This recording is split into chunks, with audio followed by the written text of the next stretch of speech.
that last cell that's circled. So it doesn't change anything, but that cell doesn't have any impact on anything else. Yep.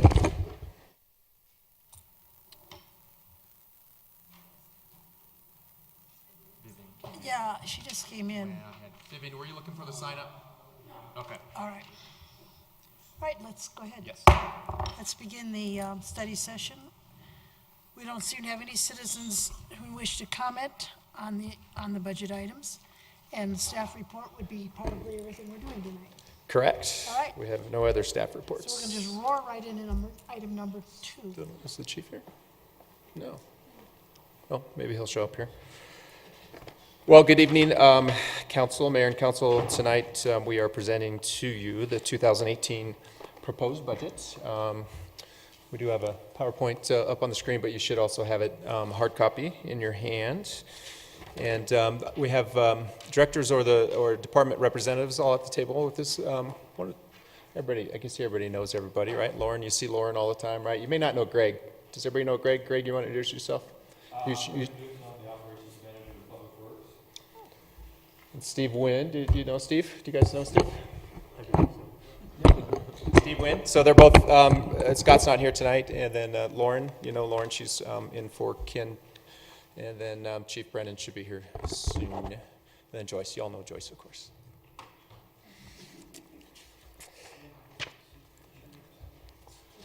So, we all ready to go?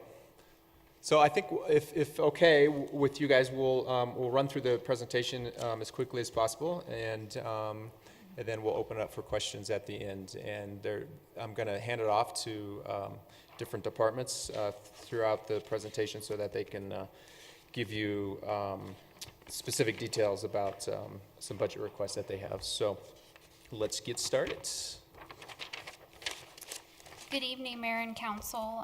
To start off with, we wanted to share with you that we're in our 6th year of receiving the GFOA Distinguished Budget Award, which is the Government Finance Officers Distinguished Budget Award.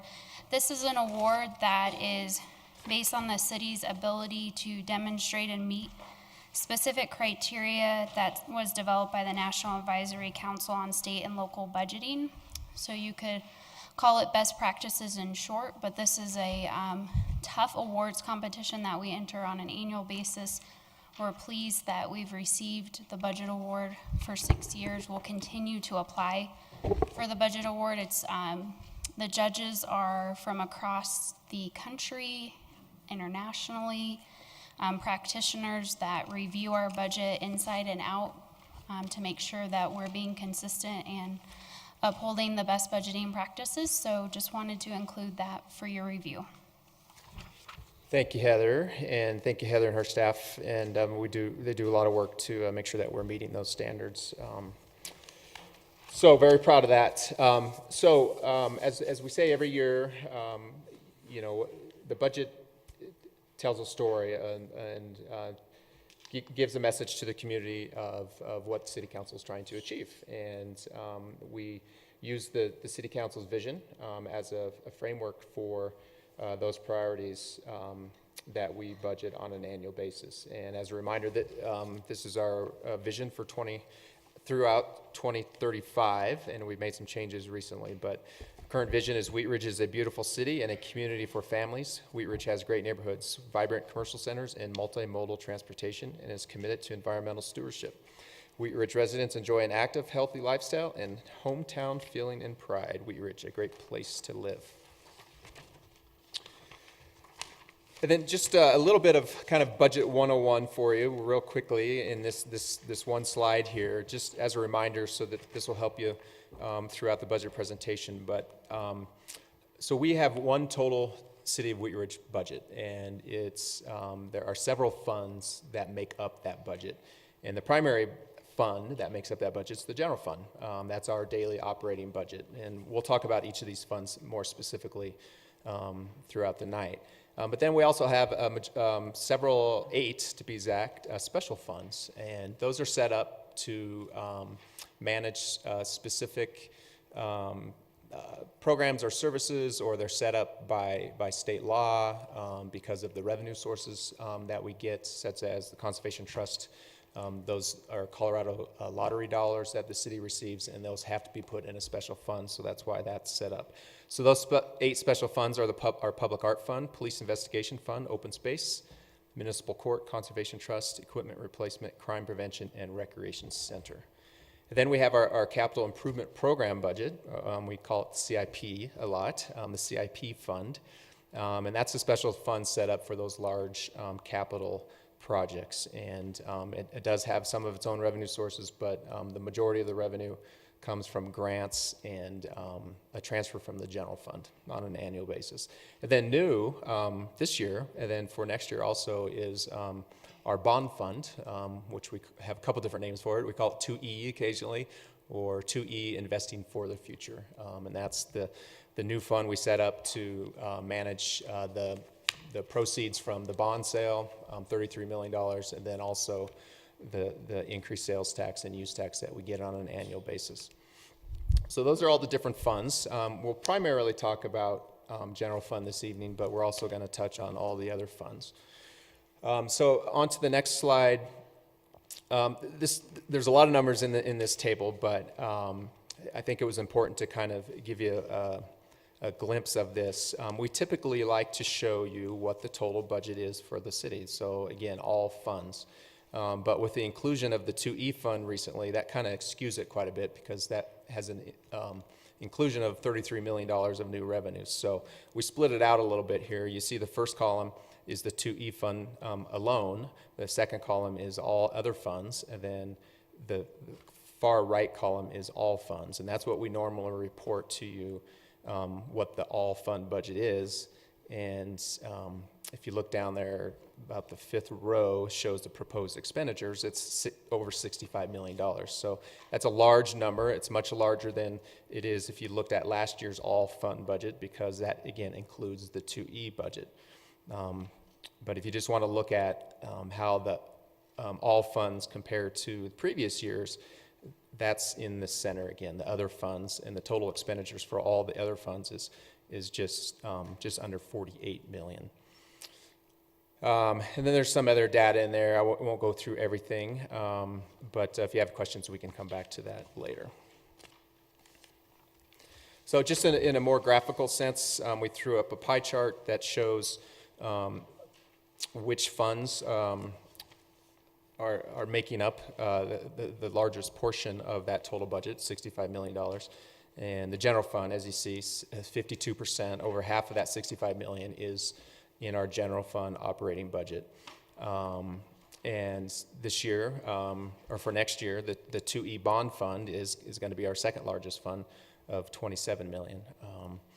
And Heather made a very good observation earlier to me that the 2E bond fund is for 4 large capital projects that we would typically love to be able to fund on an annual basis, but we had to do it with a specific new sales tax increase. And typically here you see the CIP budget's only 10%, but it would be great if we could have a capital budget that is 27% on an annual basis. But we had to do that by increasing our revenue source to get that to happen. So the 2E bond fund's 20%, the CIP budget's 10%. The open space fund is for next year's 5%, recreation center fund is 4%. And then there's some miscellaneous other funds: public art, public investigation, municipal court, conservation trust, equipment replacement, and crime prevention all make up the additional 2%. So those are all very small funds. So as I mentioned, we're going to start out with the general fund and talk about that more specifically this evening. On this next slide, we're specifically talking again about the general fund and the revenues that we are projecting for 2018 in the general fund. So we're projecting just over $34 million for 2018, and we're projecting to have at the beginning fund balance at the beginning of the year just under $11 million. So total available funds of around $44 million. So the revenues that we're projecting of $34 million, it's actually about a 6% decrease compared to what we're estimating in revenues this year.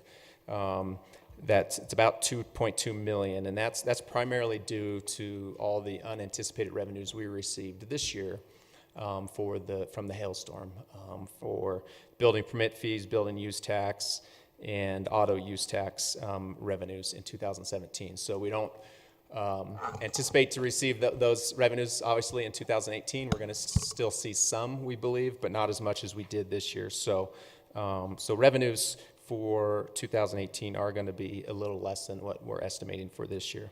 But if you look at what we originally budgeted in 2017, before we knew the hailstorm was coming, our revenues were budgeted at a much lower number than what we're actually going to bring in. So our projections for 2018 are actually about a 2.3% increase over what we originally budgeted for revenues for this year.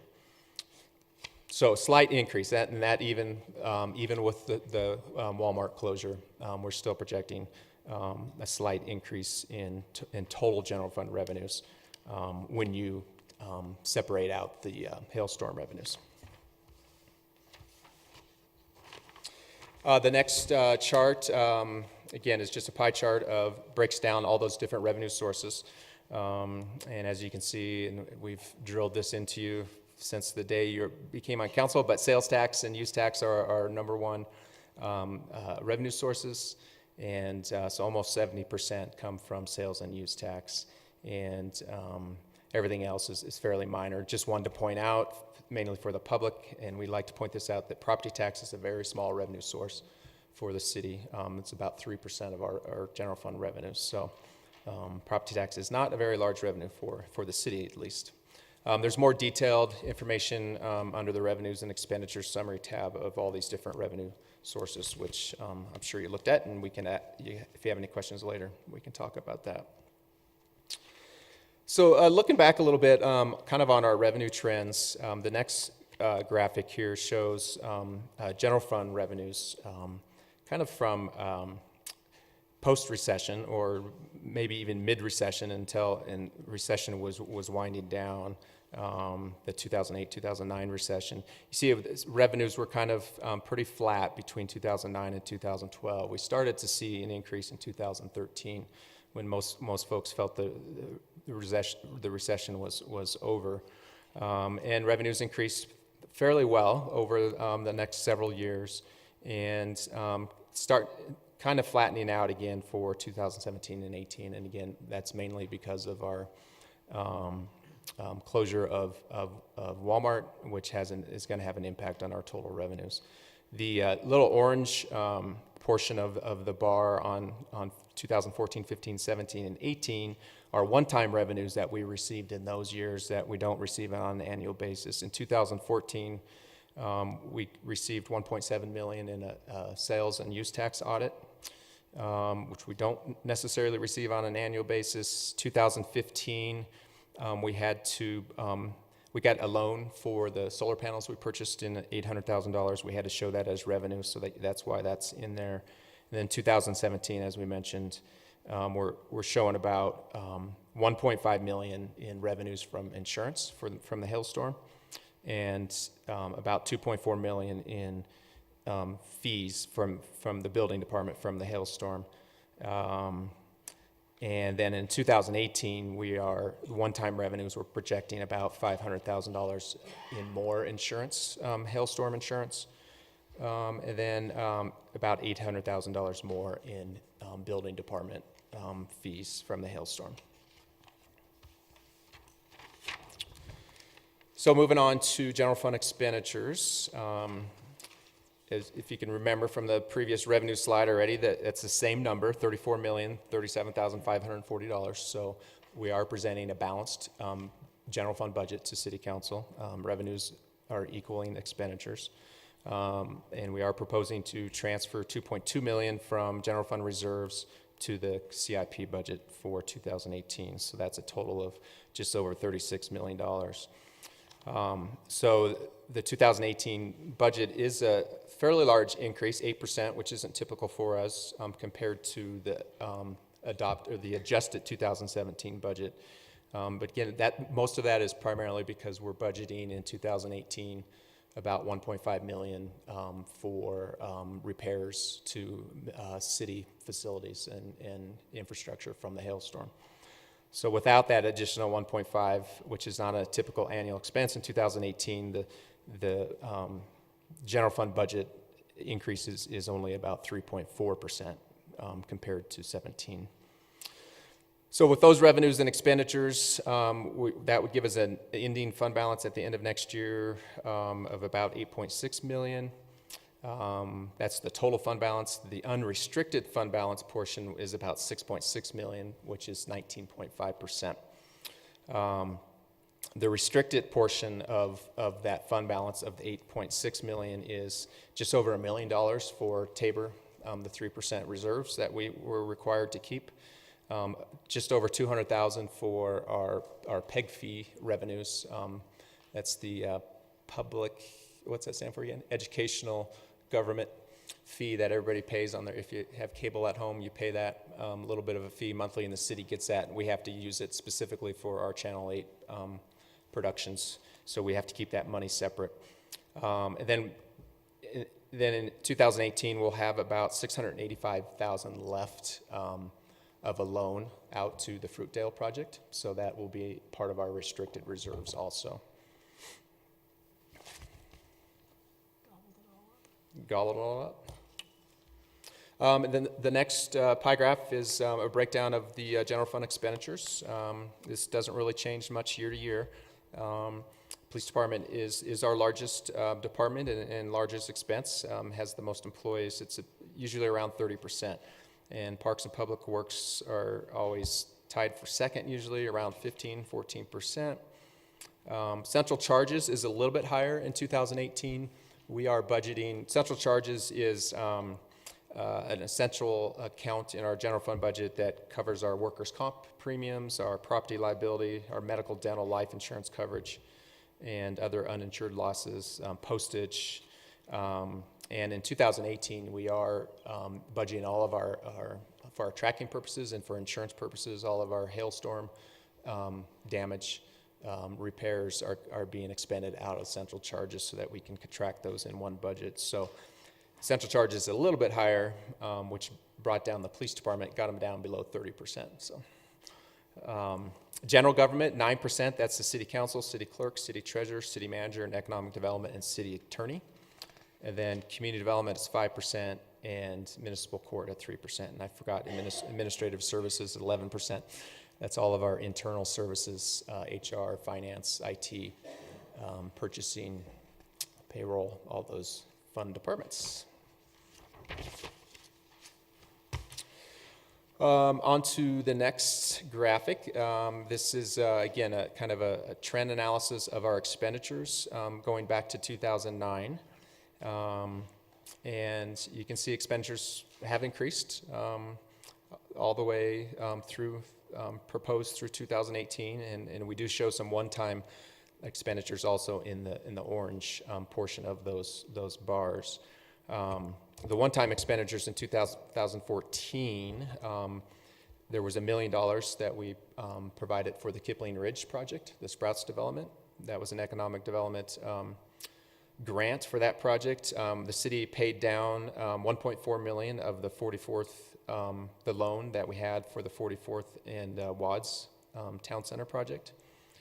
2015, we had $850,000 for solar panels. 2016, we had the TIF payment for Kipling Ridge of $720,000, and then same thing in 17 that we have a TIF payment for Kipling Ridge, and then also the hailstorm contractual services of about $840,000.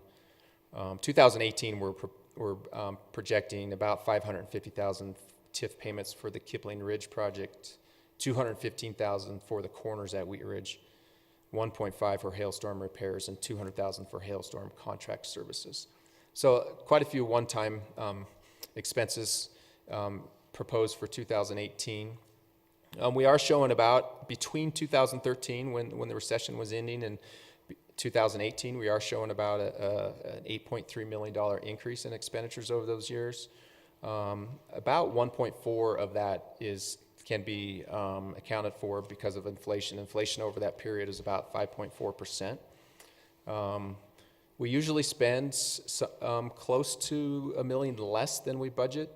So hopefully the 2018 budget will come in less than we actually budget. We've increased FTEs by about 14 over that time frame.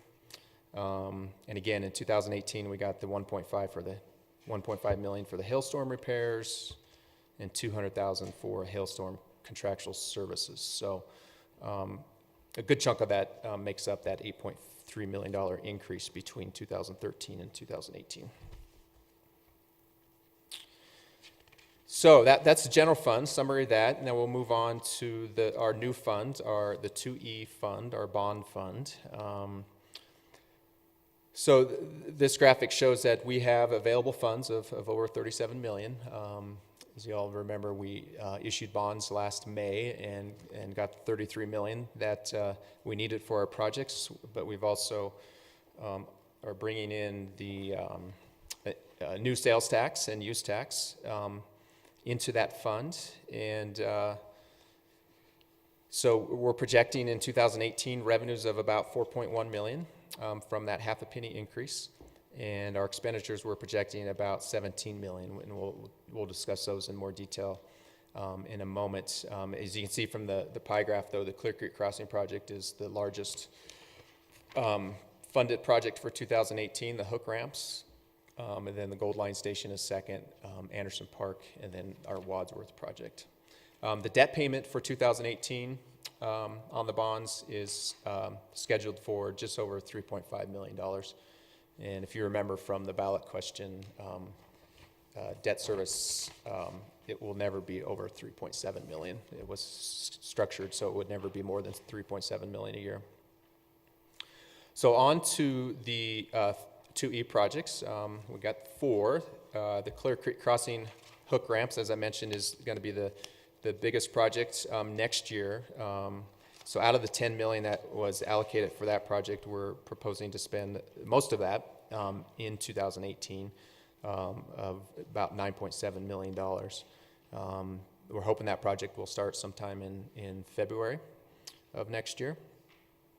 The Wheat Ridge Ward G-Line station improvements, we have 12 million allocated for that in the bonds. We're proposing to spend about 2 million of that next year. We have several projects that are coming online, a couple, the townhome projects, which you've heard about, and on the Hance Ranch project, and then also we're working on a higher density multifamily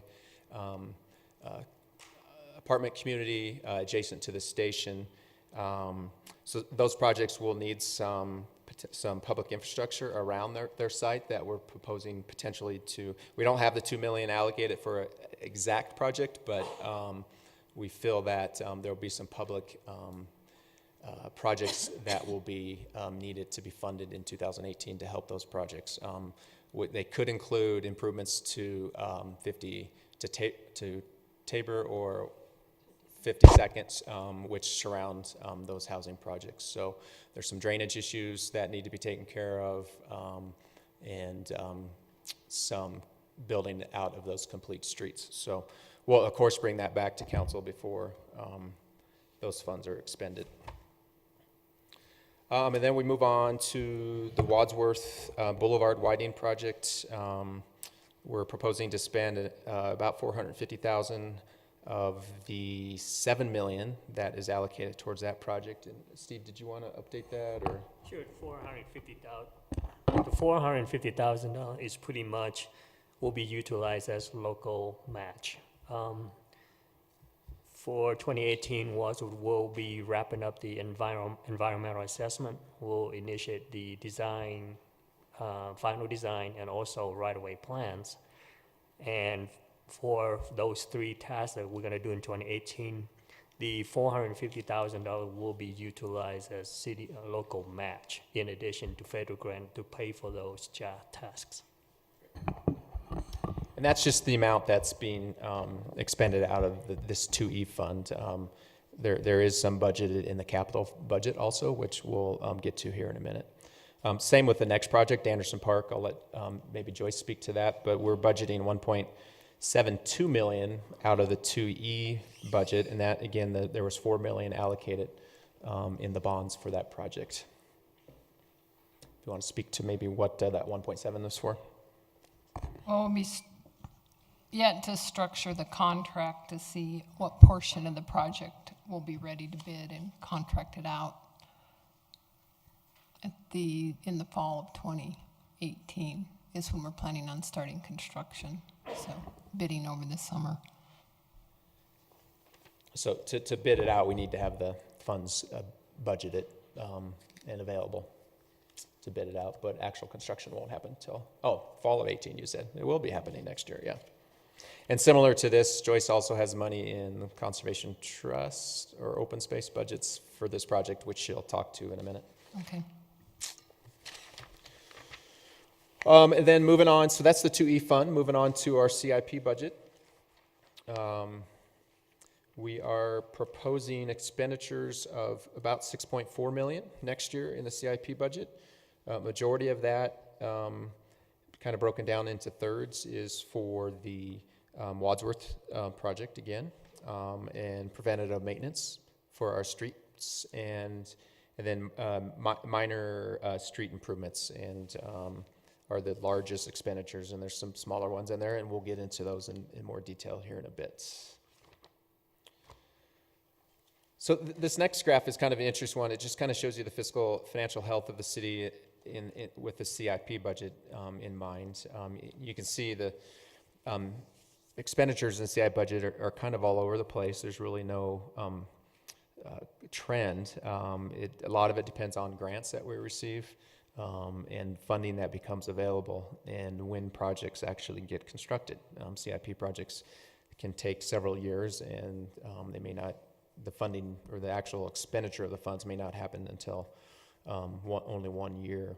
But the orange bars in this graphic are the amount of transfers that we make from the general fund reserves to help subsidize CIP projects. So you can see that's not also very consistent over the years.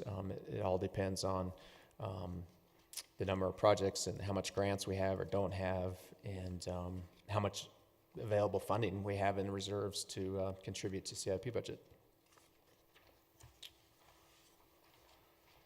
So now we'll talk about the actual CIP projects in more detail, and I will turn it over to Stephen. I think just Steve. Thank you. As for 2018 Wadsworth, again, we'll be doing the final part of the environmental assessment, and hopefully to continue with that with the final design and also right-of-way plans. Those three will pretty much account for the $2 million that's presented on here. And as far as preventive maintenance, we typically receive $2 million a year, and that's pretty much spread out through various maintenance components. And the biggest one we got is the overlay program. The others are crack seal program and also concrete rehab. And the last piece of that is striping. Again, those pretty much are typical preventive maintenance that we do every year.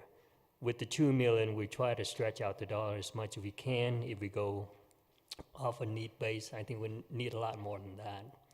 But again, the $2 million, we're trying to spread out as much as possible. And for the minor street improvement, with the upcoming opportunity with Edgewater, we are proposing to extend the 29th Avenue alignment improvement. Initially from Fenton to Ingle, it's now being proposed to extend it all the way to Lamar. And so with that $1.57 million, it's going to be a joint project with Denver Water and Edgewater. So it'll be a cost sharing in that as well. Right now, we're estimating the project is at about $1.57 million. And the reimbursements on that, we're looking at Denver Water's portion of that 1.57 million will be about 411,000, and Edgewater's is about 322,000. So the city's portion of that is about 836,000. Moving on to drainage improvement at 26 and Fenton. This is another one. It's a joint project with City of Edgewater. apparently the stormwater system doesn't stop at boundary. It connects the system going beyond that. So it ended up another joint project. And right now, the slated costs were 260,000. But Patrick, could you share Yeah, the Edgewater's sharing? portion of that is about 170,000. And then moving on to municipal facility security upgrades. I don't think I have much info on that. Sure, I can speak to that. We had a presentation to you all from our consultants a couple weeks ago on some of the facility security needs at our different facilities. I did get confirmation from our city attorney that we can have a more detailed discussion in exec session with city council at some point.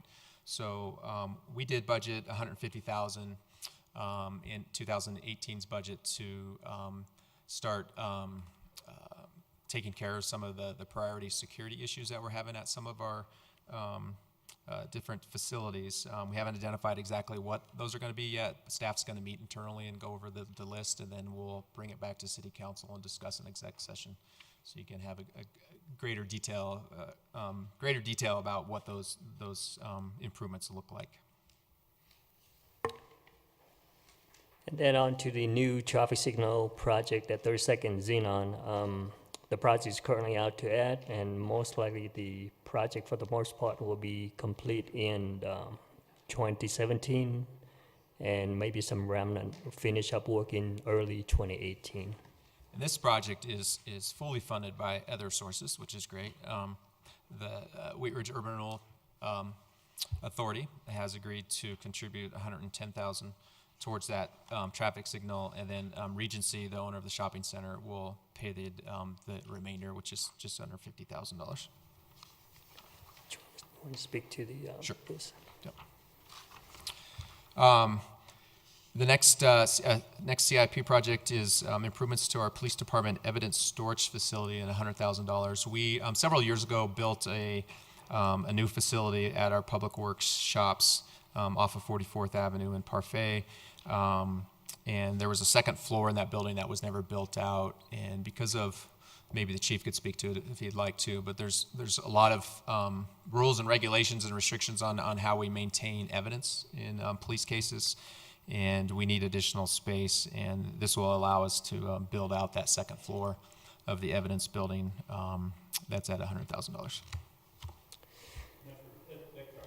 Okay.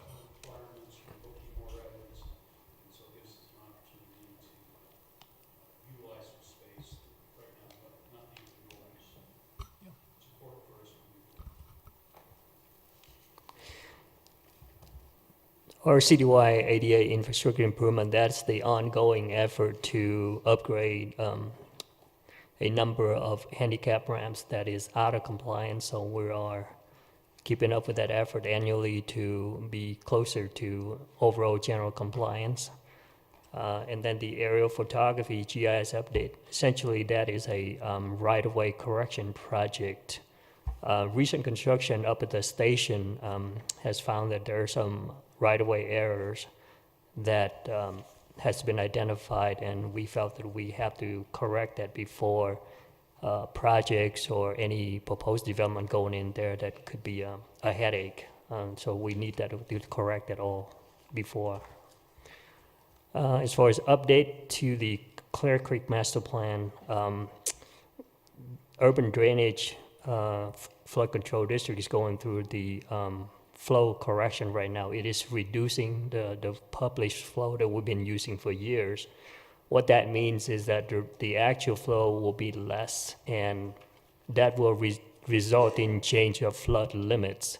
And so we are waiting for that study to be completed, and we'll initiate the study to update the result of those changes to determine where are the new flood limits, and what are the potential projects to improve flood control, or even bring some homes out of the flood plain altogether. So that's what that study will be for.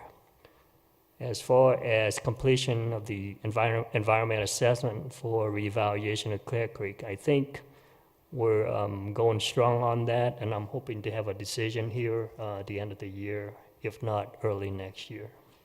So this is the phase, if you remember, we've been working on this for a couple of years, and this is finishing the phase 2. The phase 1 reevaluation of the environmental assessment was approved and signed off by CDOT and the Federal Highway Administration.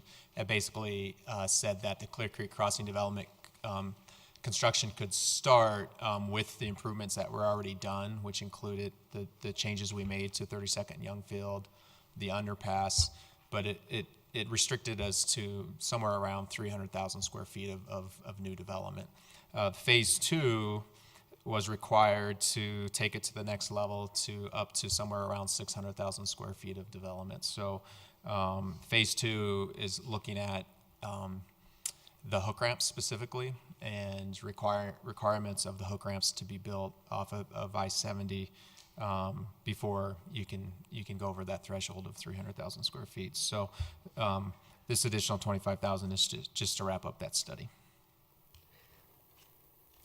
Okay, funding for the Gateway Signage Program, that's the continuation of ongoing additional gateway signage for location for entry to the city. The Neighborhood Traffic Management Program, the budget has been reduced a little bit from, I believe it's 35,000 in prior years, and now it's down to 15. Based on last couple of years when we engaged with a lot of residents, is that often find that they settle for speed bumps. It seems like a most popular tool for their streets.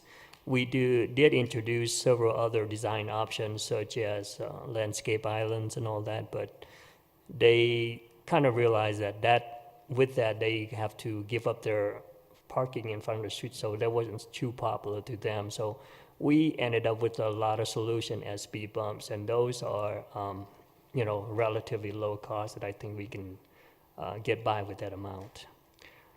As far as the emergency planning for Maple Grove Reservoir, Urban Drainage has worked out a simple plan for emergency release of flood water, and this 10,000 is for if they decide to formalize a measure release plan, we will be participating. That will be our share of the cost. I believe that's it, Patrick. Great, thank you, Steve. And then looking out beyond 2018, in your budget book, we do show a 10-year CIP budget. We're projecting to transfer anywhere between $2.5 to $3.5 million annually from the general fund to help supplement CIP projects. But that allows us to do minimal, again, street maintenance projects annually for anywhere between $2 and $3 million. The Wadsworth reconstruction project is budgeted through 2021, and that totals about $35 million. And other annual project funding that we have in the out years right now, we're budgeting $200,000 a year for drainage projects, $100,000 a year for any development-related projects that come up. So if there's, as an example, if a new development goes in and it might need some assistance for maybe a new traffic signal or some type of work like that, we like to have some money available for that. We have $600,000 budgeted over eight years for bike and ped improvements, and ADA improvements we put in $50,000 a year. Streetlights $10,000 a year, and the neighborhood traffic management program $35,000 a year. So that's the CIP budget. Now we're going to move on to the open space budget, and I will turn it over to Joyce Manwaring.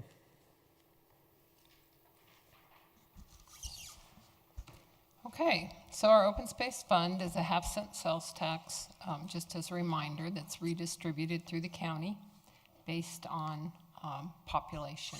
So we're seeing about $900,000 to $950,000 a year in revenue. We do take 8 positions, park maintenance positions from that fund that total about I think this year 438,000. So the projects this year include the second phase of the renovation of Prospect Park. We will be applying for a GOCO grant to try to help offset the cost of that. And that project is dependent on some outside revenue funds as well from developers, as our housing comes online and they pay the fee in lieu of parkland. The reconstruction of Anderson Park, as we're moving through that project with our budget estimates, the $4 million available through the bond fund is not going to be enough to really complete both the renovation of the park, and that's meeting the minimal goals that we promised in the bond fund, as well as the bathhouse and Anderson Park renovation. So I've appropriated some money from open space to supplement that estimated cost. Renovation of Stites Park includes replacing the irrigation system there. Update to our open space management plan, which is now dated, I believe, 2003, to help manage the green belt. Repairs to the Clear Creek Trail, we have several areas that the concrete needs to be replaced, it's heaved, etc.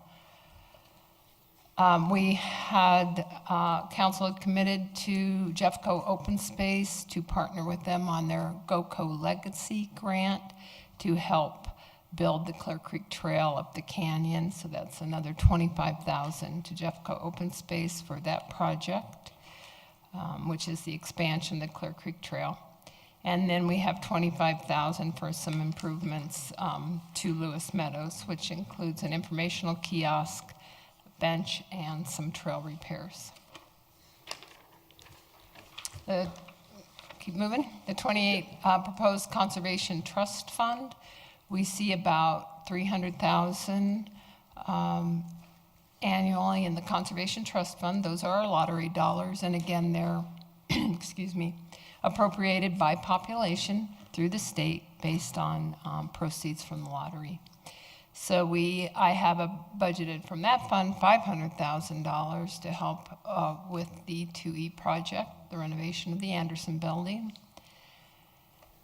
And then also, we've now for, I think this is the third or fourth year, we've been budgeting 115 or whatever we feel is the appropriate number, but it's settled right around 115 to supplement the Recreation Center fund budget for maintenance projects. That can include new equipment, HVAC replacement, pump repair. The Recreation Center fund cannot support all of the maintenance that's required on the building. So we've been appropriating in the Conservation Trust Fund for that. And then we have a new playground at Boyd's Crossing Park, which is down on 45th and just about Field Street. And then reconstruction of Abel Bacher tennis courts and crack ceiling of Panorama Park tennis court for $50,000.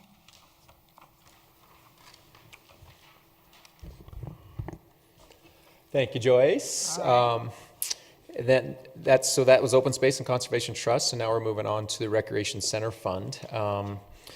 And as you can see in the little green bar on this chart here, our revenues are about $2.3 million next year, expenditures of $2.5 million. We do have available fund balance, so total available funds for next year is $2.7 million, which leaves us about just over $200,000 at the end of next year. Expenditures have been exceeding revenues in the Rec Center Fund by about $200,000 a year. So the fund balance has been depleting annually, and it doesn't have much life left in it. We've been looking at that for the last several years, and we can go a little bit back in the history if you want to talk about when the rec center was built, and there was additional funds raised with the sales tax increase at that point that was put into a special fund. And those funds were backfilling the recreation center budget. And many years ago, when interest rates were much higher, those funds were generating $80,000 to $100,000 a year in interest, and that was able to help us sustain the recreation center fund much easier. 1 year. Just 1 year. Only 1 year. And there's been other reasons too, which we'll talk about a little bit here, but we just want to bring this. We've been bringing this to your attention over the last several years, but it's getting to a point where the Recreation Center Fund may need to be subsidized through the general fund or other means. As Joyce just mentioned, in the Conservation Trust Fund, she has been moving quite a few maintenance projects out of the Recreation Center Fund into Conservation Trust Fund, and that is a plan for the foreseeable future. Then they've also recently done a market analysis of fees and fee structure to make sure that we're being competitive and generating revenues to help cover some of our costs. So, Joyce, do you want to talk about the next slide on kind of the goals of the fee changes? Sure. So we had several employees, both our marketing coordinator, our facilities supervisor, and a couple other employees at the Recreation Center, program supervisors, got together and did a complete analysis of Recreation Center fees and structuring across the metro area, did a metro area-wide survey and came up with several recommendations. And as part of that, they also have been documenting some of the requests that our participants have been asking for. And so we have a completely new structure that we're presenting tonight for your approval on the fees charged at the Recreation Center. And the goals of the restructuring are the three larger bullet points there. So we want to provide customers with pass and pricing options they've been requesting. One of those is the addition of a monthly pass. There's several recreation centers in the area that do this, and you just pay a flat fee for a monthly pass, and you can come as many times to the recreation center as you want. So we're proposing adding that. We do look for ways to increase revenue in the recreation center as well as cut costs, but one of the ways that we do increase revenue there is to raise fees. And have to offset our increased costs of operations. So an example of this year, of course, was the minimum wage increase for all part-time employees that was passed in the state of Colorado, was probably around a $30,000 increase in costs at the Recreation Center. We don't expect it to be that much next year, but the first year implementation was up to it, was $1 per hour, and next year it's 90 cents. So those kinds of things impact us over there. We have a lot of part-time employees. We want to simplify pass and pricing options. They've gotten kind of complicated. We have several age groups, so that was one of the other goals of the restructuring. Easier for our customers to understand and more efficient for our staff to collect and implement. So the next 2 pages show you what the fees are currently and what the new fees will be, and we are required, because we use Jefferson County open space funds, to have the middle tier for Jeffco residents separate fees. So this particular structure is not typical of what we've done in the past when we've increased pricing. We did an across the board, usually 50 cents to $1 to $1.50, and it was very symmetrical in terms of ages, etc. We're proposing to combine some of the age groups that have been split out, and that's the child from 3 to 17. That's a combined age group now. We did that at the outdoor pool last year. It worked well. We still are offering our multi-visit punch cards, but they're worth 10 punches instead of 20. So they've gone down in price for the actual punch card, but the visit cost has gone up. So that's all in the first column for each residents, Jeffco, and non-residents. And then the second page is the annual passes, and we've always sold those on a monthly basis. You could auto-debit your account. We're now restructuring that it's a one-time fee, and if you make that commitment, it's due all at the same time, and then the month-to-month pass moves to an auto-debit system, and just the month-to-month renews every month unless our customer tells us they no longer wish to have it. So, and I'd be happy to answer any questions about specifically, but I have charted it all for you if you see something you have a question on. And I believe we're projecting a $50,000 increase in revenues with this new fee and structure. It's a little difficult to estimate with the number of changes that are made in this fee structure, but we're hoping it's going to increase and not decrease revenue. We do think it will increase revenues, and one of the reasons it's difficult to project that is we don't know who will shift from their current annual pass to a month-to-month or punch or drop-in, so it's a little difficult to estimate exactly, but we're hoping a minimum of Yeah. 50,000. Christie? I just have a quick question on this, because from the pass fee, it looks like it's going down in some instances. That's correct. Sometimes they do go down, but these are incentivized, the annual passes, because all of the fee is due all at a one-time payment, where before you could monthly auto-debit your annual pass. And we were finding that it was very inefficient in terms of refunds and people's credit cards expiring. And so they're really using the center on a month-to-month basis at a different fee rate. So you're giving them a discount if they pay all at once, versus if I did 36 times 12, that's 360, 394, 20 something. Okay, Well, this is so it's about $70 more, or something. 432. So, So it's more. it's more if they do month to month. Yeah, which makes sense, 'cause then. So the idea from a marketing perspective is that they will pay for the convenience not to have an annual commitment. Madam Mayor. Madam Mayor. Oh, I'm sorry. Because we hadn't been doing discussion, I was sort of, okay, who had their hand up? I think Larry and I Zach think and Monica. I'm going to go with Larry. I'm going to go down the line. Since Christie opened the topic, like seniors are going up like 25% almost. So, and now we're looking at I'm looking at the annual pass. And they're going up from 450 to 538. 400 and, Well, but it's still going up 25% almost. so that's 2 people versus the second line is a senior pays the same as a youth, 3 to 17, 269. So it goes really down $30 for one senior. So what we have now is a structure that did you follow me on that? No, because according to the graph, last year, the current pricing for 2 seniors is 450. Oh. Now, the new pricing for 2 seniors is 538. All right, so we used to have a family pass, and we are proposing to eliminate that, and this is the new pricing structure. So it used to be the first person paid 100% of the cost of a pass, the second person, the family, paid 50% of that. So yes, that is going up for 2 people.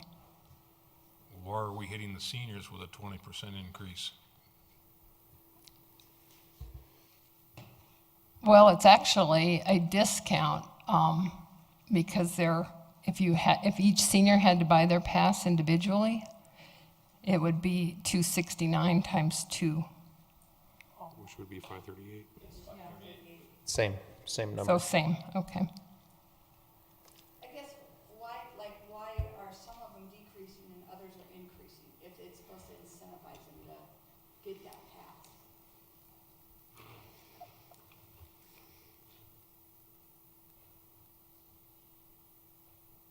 I can't really answer that specifically. I mean, the prices are based on some,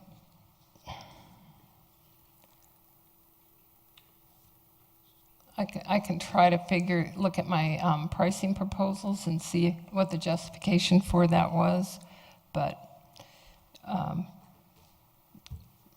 can't really answer that question specifically about how those fees are figured. I'm still a little baffled on how you can say, based on these numbers, that the cost for 2 seniors is less when it's 20% more. Either one of those numbers has got to be wrong. I agree. I mean, well, I'm not sure how I can explain this. We're at one point in time, or our current fee structure is that if you live in the same household, you could buy a family pass. So in a sense, it is going up because you can't do that anymore. It used to be 100% at the full rate and then 50% off. And it was very difficult to figure out, and for our customers to figure out exactly what they were going to pay, because then the next family member was a different fee. Yeah, that I understand, but where did the number that the current fee for 2 seniors is $450 come from then? I believe it came from the annual pass fee for 2017, and then 50% of that pass fee. The new price is $538, so how are It they is- paying less? I just don't understand the math. Well, no, I think, she said she was incorrect when she said we're paying less. They're not paying less. So the current fee for a senior is $300. The next senior that lives in that household pays 50% of that price, and that's how the current fee is $450. So there is a 20% increase on seniors, who most of which are on fixed incomes. Yes, correct. Madam Mayor. Only for the second person, though. If you buy them individually, there's a $30 discount from the $300 to $269. Is that not correct? Are many seniors also on silver sneakers or something like that? How does that fit in? We contract with Silver Sneakers, and we're paid per visit. Based on this? Or No, what we they contract allow? separately what the healthcare allows, which is a dollar per visit, some I've got amount per Mr., visit. Mr. Zach. Thank you. In your opening remarks regarding the sort of market analysis that was done by staff, did that include operations like Planet Fitness and other types of workout facilities, or was it just other recreation center type operations? Let me take a look at the chart.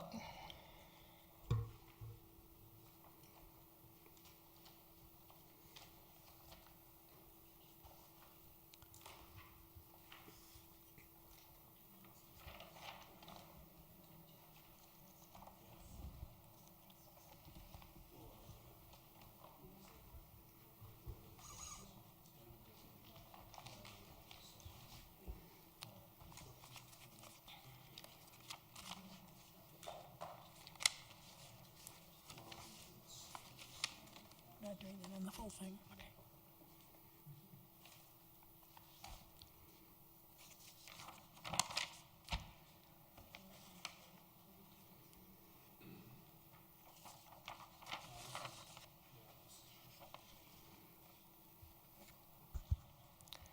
So I do not have that on here, the survey information, so I may have misspoken.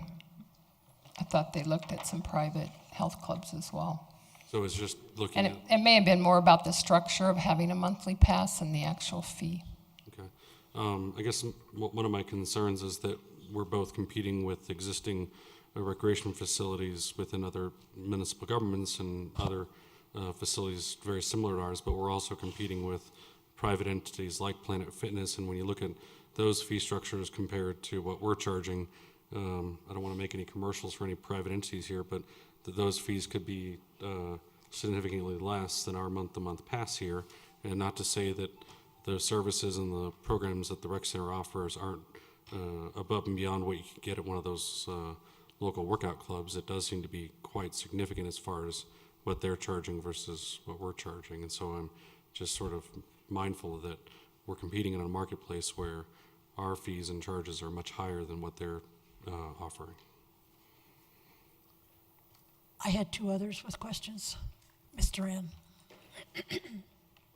Thank you. Joyce? Do we charge a percentage if somebody wants to use a credit card or debit card to auto pay? Like some places will charge you 1.2% to use that. Do we charge a percentage? Not separately, no. We don't. That charge, the city pays that charge. That's what I was wondering, because a lot of places do charge you, whether it's your water bill or whatever it is, they'll charge you a percentage. So I just wondered if we We don't We anywhere in don't the do that. city. Anywhere we take credit card, the city is The covering city those right now. Yep, keeps we that. didn't feel it would have been, I think there was discussion about it several years ago, Mm-hmm. if it would have been a customer service issue if we charged them extra, but I know a lot of places do. They do, so I just thought Yeah. it was important for our citizens to know that we don't charge currently to Yeah. use that. All right, thank you. Ms. Davis has a question. Just one other quick question. How many, do you have like percentages of the usage of the rec center? Like, you know, is 80% of it Wheat Ridge residents and Jeffco residents and 20% is outside of our, I mean, to me, I'd lean more towards charging like the non-Jeffco, non-Wheat Ridge resident more. But I don't know how many people, you know, what that is. And their fees are higher. Right, but they're Jeffco and- not that much higher. No, because we do base it on market, and we need them to come to the recreation center to offset the lower fees. Percentages. We have 55% Wheat Ridge residents, our annual pass holders, Arvada 12, Denver 8, Edgewater 2, Lakewood 17%, Golden 5, and Mountain View 1%. So about 8% are non-Jefferson County, it sounds like. Doesn't Mountain View get They get resident fees, that's correct. So what percentage is Silver Sneakers? What percentage of our participants? I'm not sure I've got that broken down.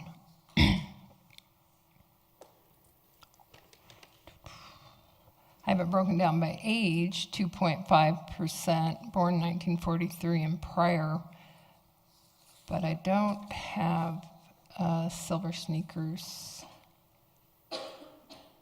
And we get a lump. numbers. We get a lump sum check from them, right? On We get a contracted amount per visit of Silver Sneakers, up to a certain amount of visits, and then if we're not paid, if they come over those amount of visits. Is that a negotiated price, or do they tell you what the price they'll pay? We have tried to negotiate it, and that seems to be the price that we've agreed on.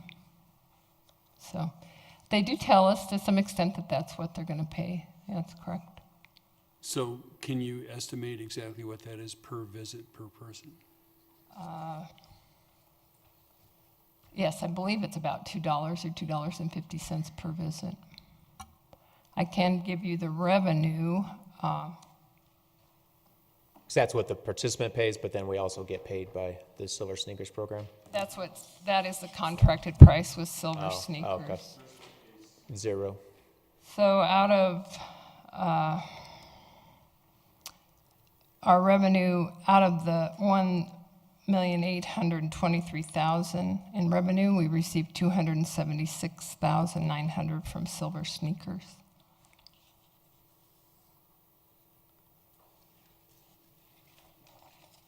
Ms. Wooden? I have just an observation. I would agree that when we're comparing to other smaller clubs, that some of these prices seem a little bit higher. However, the rec center does offer a pool, the basketball courts, the racquetball courts, and so when I think about like a gym with weights only versus all the other things that we're providing in a structure for our residents, that we do have the higher cost. And as Patrick was just describing, that even with these fees, we're behind on, balancing our budget as far as the fees we're taking in versus running the center, and that at some point we don't want to charge too much so that people don't want to come.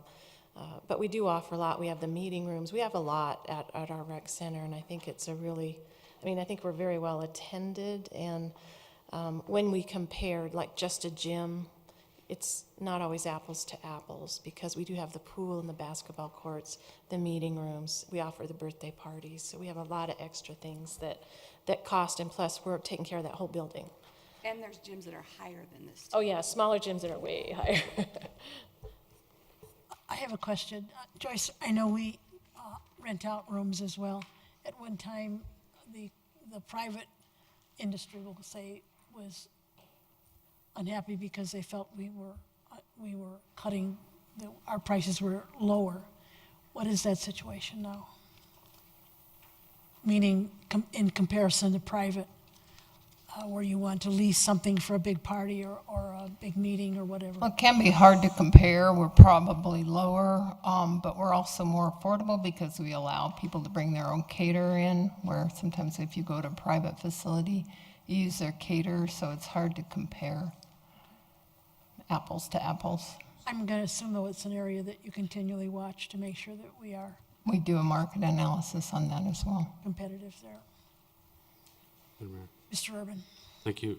In that market analysis, is there any sort of determination relative to the costs for the membership and how many individuals would potentially pay for that membership as opposed to, so in the instance where you have a lower fee, that means more people might partake in that opportunity versus a higher fee might reduce the pool of potential users. Is there any sort of analysis that suggests where that breaks or where that happy medium is as far as the fees that we charge? More people might access it if it was less, versus as we increase the fee, less people might be taking advantage of it. I understand the concept that you're describing, and I'm not sure I understand. Do we know where that break point is, where that tipping point is? Correct. Well, all we can do is do a market analysis of what other recreation centers are charging. We have a capacity that we can handle as well. We don't tend to do pricing strategies based on how busy we are.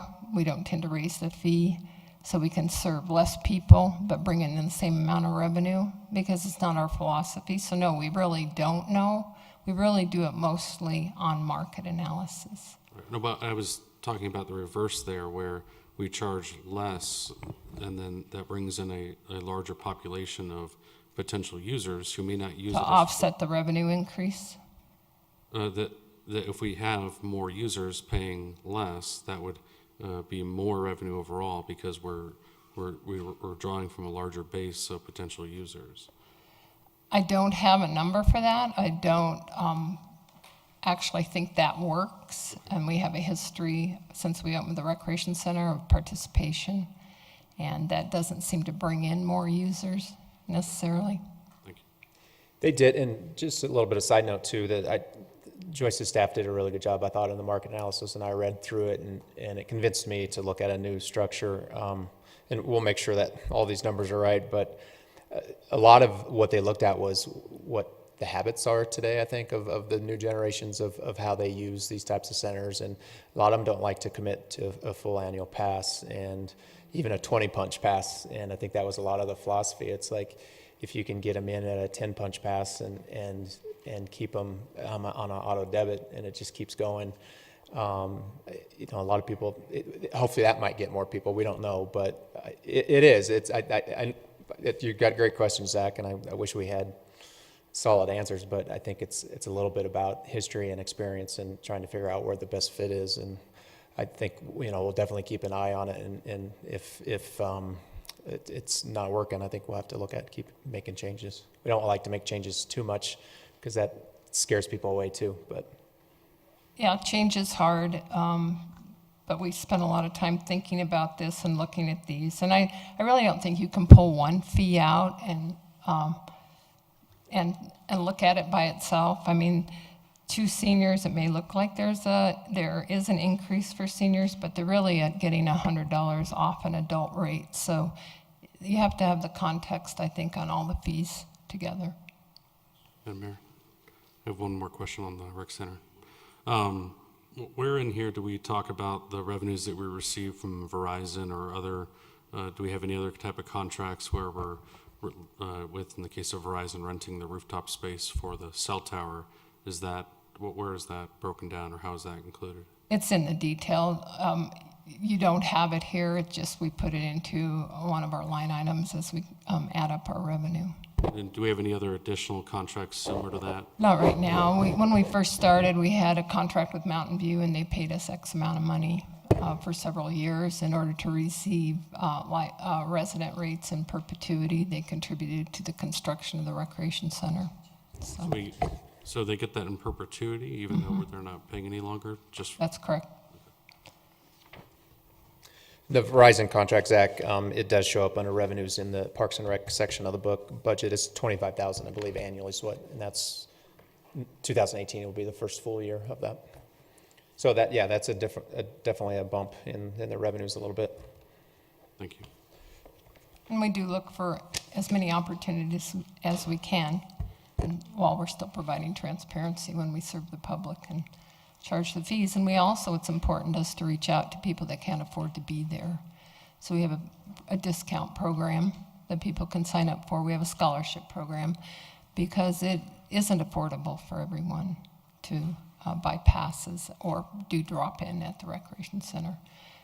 We're selling passes to Everett Middle School. They use them as a reward for good behavior, and that allows the middle school students to drop in at the recreation center with those passes. And that's really important to me because they did a survey at Everett and asked them what kind of rewards they would like, and that was one of the answers that the middle school students gave. So Specifically regarding Everett, how does that play into them receiving, didn't they just receive a bunch of recreation equipment themselves to use? So They just did, yeah. It hasn't, I think, the ribbon cutting is coming up, I think, this week.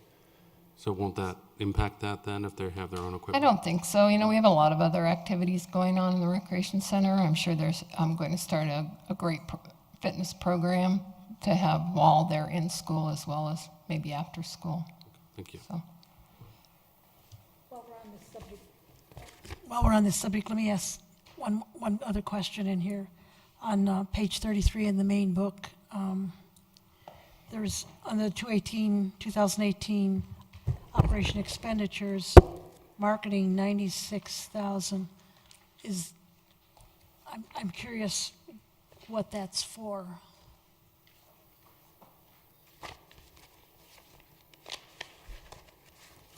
That is, let me pull up my detail sheet.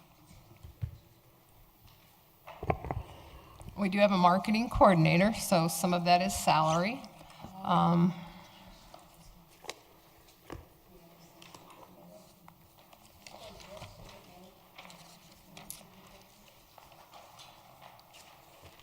Page 33.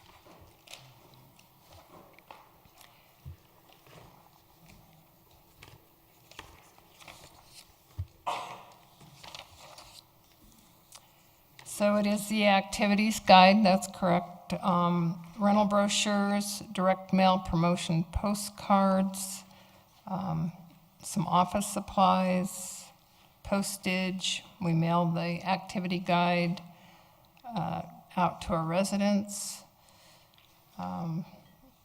Poster display boards. It's everything they do to market the recreation center and the department in general.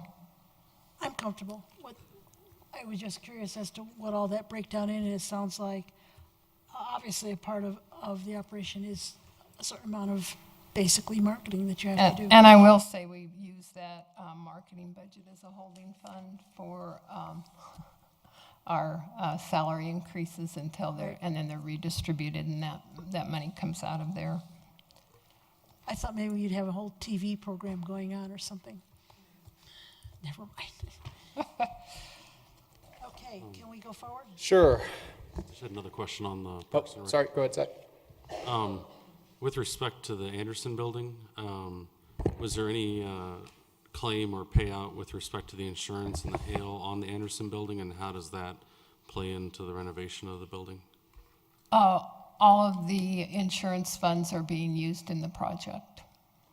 Okay, so was it, how much did we claim, or how much was that did we receive for that, do you know? I didn't bring that exact figure with me. It's not significant, but it's not insignificant because every roof in that park needed either replacement. But we are Cetera. receiving some insurance funding. We are receiving insurance funds for that, and we're rolling it back into the building renovation and the park Thank you. renovation. Okay. Let's Okay, move on. all right, thank you. Thanks, Joyce. So that was a summary of all the major funds, and the next few slides are just a few other budget highlights, budget strategic priorities that we want to bring your attention to.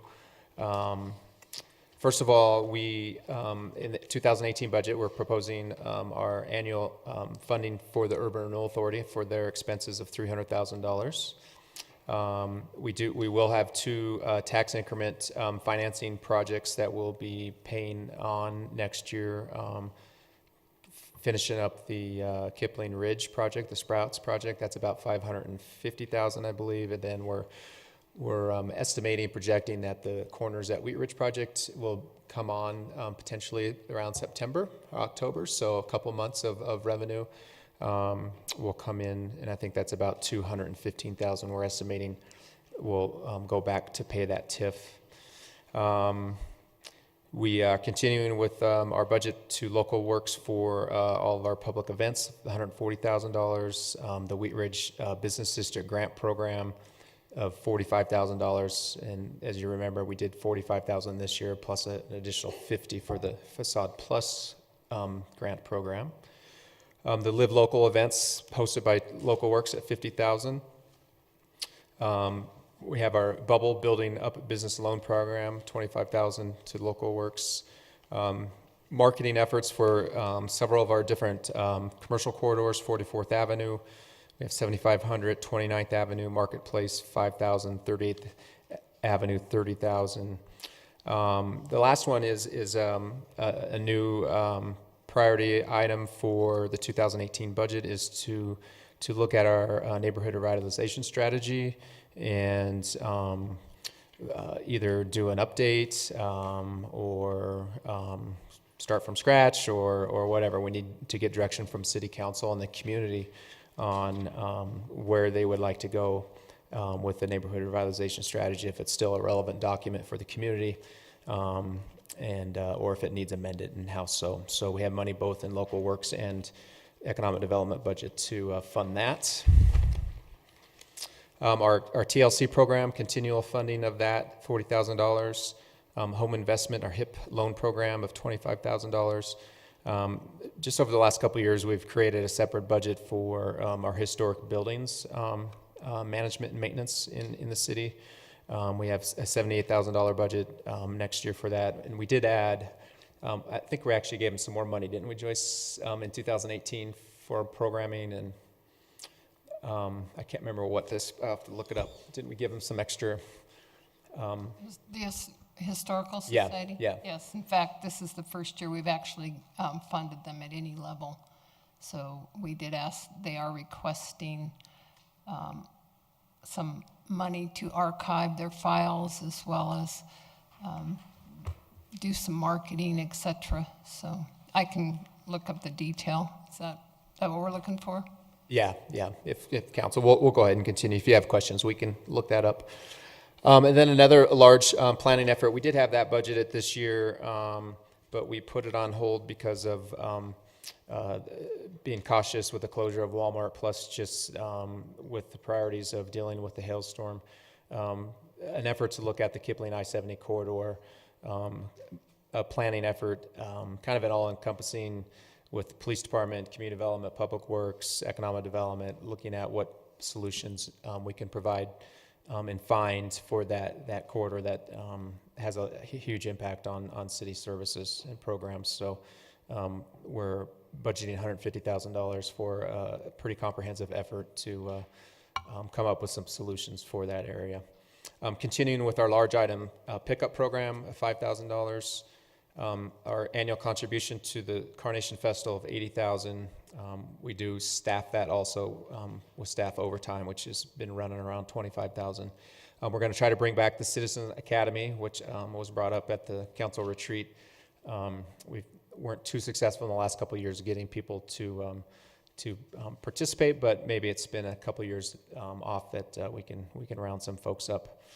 The City Council Citizen Review Committee has recommended $122,700 in funding to outside agencies, and there's I think a specific list in the budget message of where that money's going. Wheat Ridge will be 50 in 2019, so we would like to start planning, doing some planning work. We're budgeting a small amount of money, $20,000. We already have a committee put together of different employees, Local Works and other agencies and groups to help planning a 50th anniversary kind of year-long event to recognize the city's achievement of becoming 50. So those are, we can answer any questions about those later if you have any, but then we'll move on to our 2018 fleet replacement, and we'll have Greg provide a summary of that. Thank you, Patrick. Yeah, we have our 2018 fleet replacement budget for this year, and it's based on our replacement guidelines of age and mileage, but there are also some other ratings that go into that. The service type of the vehicle, for example, a police patrol vehicle is going to have a more extreme use, so it's going to have a higher rating that goes into that calculation. Also, the maintenance and repair costs over a 5-year period we throw in there to see what those costs are, and there's a rating that's attached with that. And reliability that goes with the vehicle, all of these points are added up for a rating total. 1 is the best, 4 is the worst. All of the vehicles that are on this list are 4s, based on the rating numbers and the calculations that go into that. So this year we're looking at a total proposed budget of $607,900.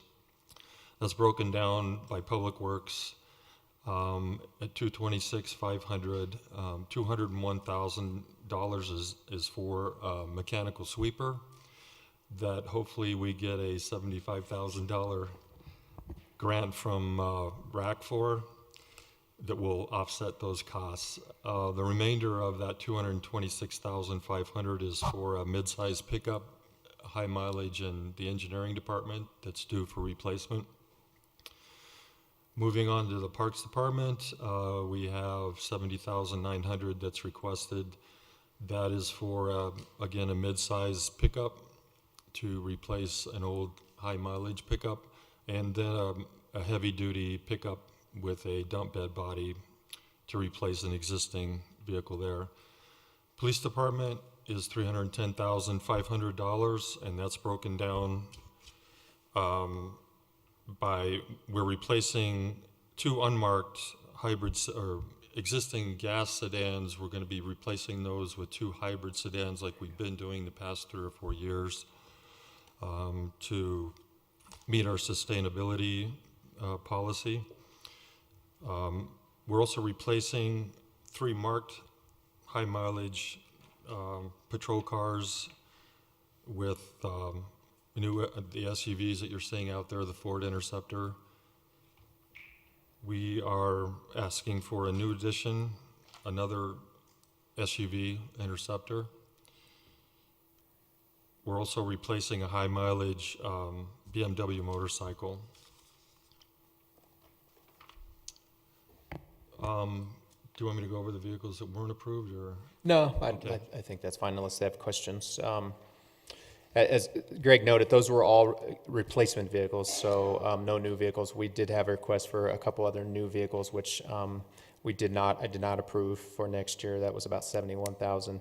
There was, do you want to talk about the deferred vehicle? There is also one vehicle that was scheduled for replacement, but to get a street sweeper in the budget, we had to defer this one, and this is a snow. Yes, that's a tandem cab and chassis with snow equipment, dump body, snow plow, the lighting and all of that to replace an existing high mileage tandem that we have. I believe that is a 2006 vehicle, and we're deferring that cost.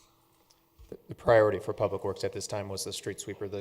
We have a newer one. It's a couple years old now, but the other one we have in stock is as they tell me, put together with baling wire and duct tape, right? I think we've kept it running for a long time. We did, if you remember, we were awarded a grant of $75,000 through the Regional Air Quality Commission almost over a year ago.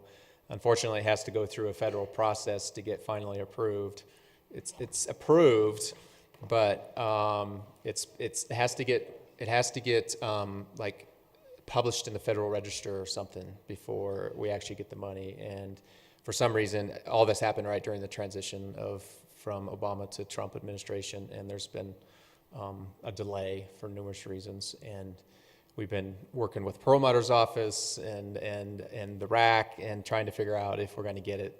We've been told that it's still approved. It's just it hasn't gone through that federal process. So we're hoping that maybe we'll get it here this next year before it's purchased. So we get new brooms until then? New brooms until then.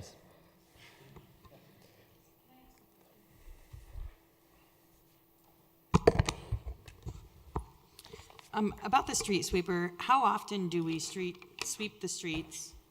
I mean, honestly, because I only see it once or twice a year. So is it really necessary to have two, is really my question. Actually, our schedule is for 4 times a year, and we do it spring, early spring, summer, then we have a leaf pickup in the fall, and we recycle those leaves, and then we have a late fall, early winter if we can, to sweep those. Actually, our sweeping has increased, is increasing because of the bike paths or the bicycle lanes that we've put in. We've gotten more requests to have those swept on a more regular basis. But the schedule that we try to stick to is 3 to 4 times a year with all the other services we provide. And it is a service that I would like to bring back more because we are getting more and more requests, especially because of the additional bike lanes. And one reason we don't do more, Janice, is staffing. And as we'll discuss later, we are requesting, we got an additional public works maintenance worker in 2016. We're asking for another one with some contingencies for 18 if certain things happen. And with a sweeper and an additional staff, we think we can do more rounds of street sweeping because I believe it's needed and we're getting more requests. I might add too that we also sweep a lot for special events, especially the Carnation Festival, the bike races that we're getting more of, and those special events on 38th Avenue that we're getting more of. We usually sweep before and after those events. Both before and after, of course, Mr. Urban. With respect to the fleet replacements, how have those intersected with the hailstorm, and are these fleet replacements in addition to replacements that we've had because of the hailstorm, or are they in concert with that, or how does that intersect? No, these are, some of these vehicles have been damaged, and they will be going out of the fleet. But most of them, the ones that were high damage, that were basically totaled, they aren't going to be repaired and they'll just be going out to auction. The ones we could repair at a lower cost, we have done paintless dent repair to get those fixed. But most of the vehicles on here are being replaced because they're high mileage and old. Okay. And then those that were affected by the hailstorm, was that included in our claim with CIRSA? And yes. Where's the revenue from that applied then relative to these fleet replacements? Yep, that revenue is in the general fund. We have a specific line item you'll see in the budget book here. I can point out later if you like.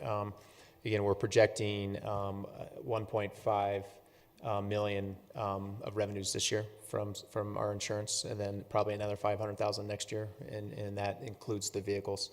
And then we also have the same amount in expenditures to repair anything that needs repaired. We're not 100% sure if we're going to repair everything or everything needs repaired. Like there were maybe a couple of vehicles that it was a benefit to us, I think, maybe in the Anderson building. I think it's helping out a little bit. But yeah, we're estimating about $2 million in revenues from insurance. So we've only had about $2 million in claims relative to the hailstorm within the city.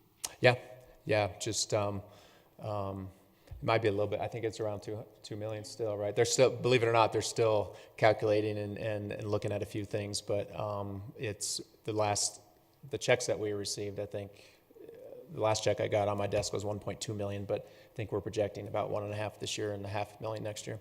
Thank you. Okay, please go forward. Okay, Heather, do you want to do the next section? Now we're going to move on to staffing changes as proposed in the 2018 budget.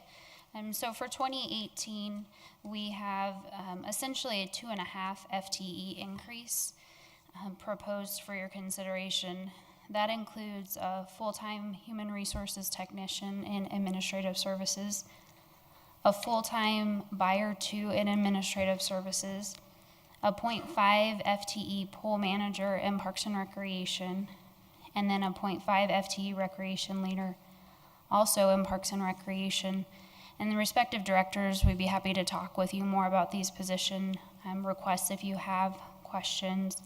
There's an elimination of a 0.5 FTE purchasing technician position, which accounts for the difference with the increase FTE for the buyer 2 that's proposed.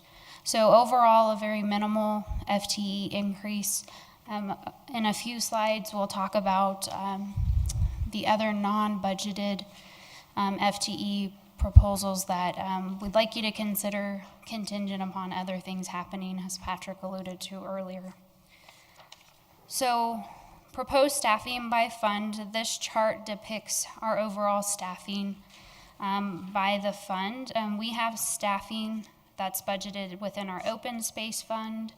As Joyce mentioned, there's 8 FTEs proposed in that fund for 2018. Crime Prevention Fund, the Recreation Center Fund, and then the General Fund, which makes up our largest fund because it's our operating fund. And if you refer to the staffing section of your proposed budget document, that's where you see the itemized detail of how many positions by fund type and the overall count.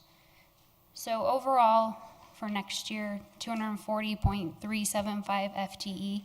And again, you get the 0.375 or the 0.5 or the 0.875 because of the way we structure the FTE with part-time and full-time positions. And that's a minimal increase over 2017. For 2018 staffing by department, the way that breaks down is 10.25 staff in the municipal court. Parks and Recreation is one of our largest departments with 48.125 staff. Public Works, 30 staff.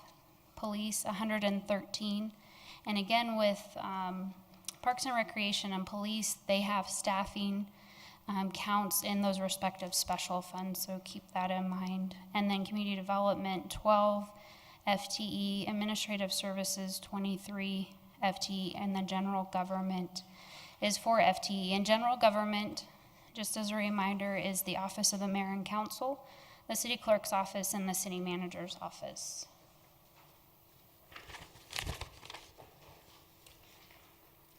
Do you want me to do this? Sure. Slide? What else do you want me to? You want to do it? No, that's okay. Okay. So as I mentioned and Patrick alluded to earlier, there's a few moving targets at play as we developed our 2018 proposed budget.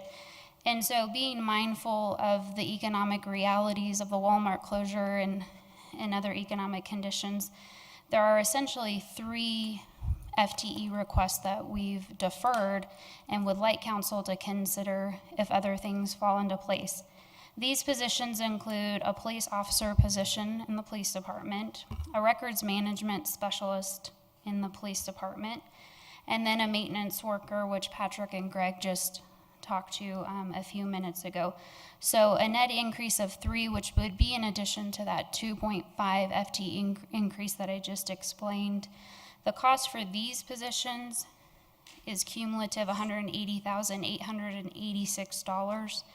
And I'll let Chief and Patrick talk about the intricacies of the Public Utilities Commission approval with GEFCOM and the JCECA funding, that's one of the factors at play. So we'll talk about that in a few minutes. Each year, we always put together a 5-year staffing plan that provides an outlook forecast. So included in this 2018 proposed budget, we look out to year 2023 and make projections on what type of staffing additions we'll need in order to keep up with current level of service demands. And then we reevaluate that as City Council goes through the strategic planning process and when new asks are made or increases for level of service are made. So this is an out-year projection from 2019 through 2023. Moving on to employee benefit highlights, we'll be entering year 6 of our pay for performance plan.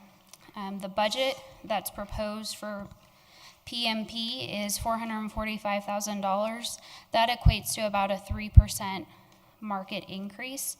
The average increase for civilian pay in the PMP plan is about 3% for sworn staff, so those are commissioned police officers. It's about 6.5% increase, and they're on a step plan. Both of those plans are included in your proposed budget document in the back under the staffing section. In 2018, we'll be conducting our every other year market study, where we take a closer look at what's happening in the market and look at our salary ranges and make sure we're staying competitive. I can tell you that we are experiencing an employees market, and it's not an employer's market like it used to be even a year ago. So that translates into increased costs through the recruitment process, more competitiveness in terms of retaining employees, more competitiveness in terms of what salaries we bring employees on board with. So definitely some market factors at play that weren't at play a couple of years ago. But our PMP system seems to give us the flexibility to make sure that we can be flexible and adjust to those changing market conditions. On the medical benefits side, just a quick snapshot. Proud to say that we have an increase of 2.6%.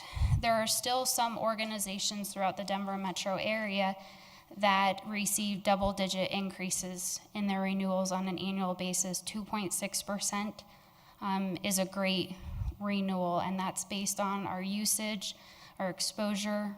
As an organization, we continue to offer 2 health insurance plans, the high deductible health insurance plan, known as the HDHP, and then the deductible HMO, which was added last year and replaced the regular HMO.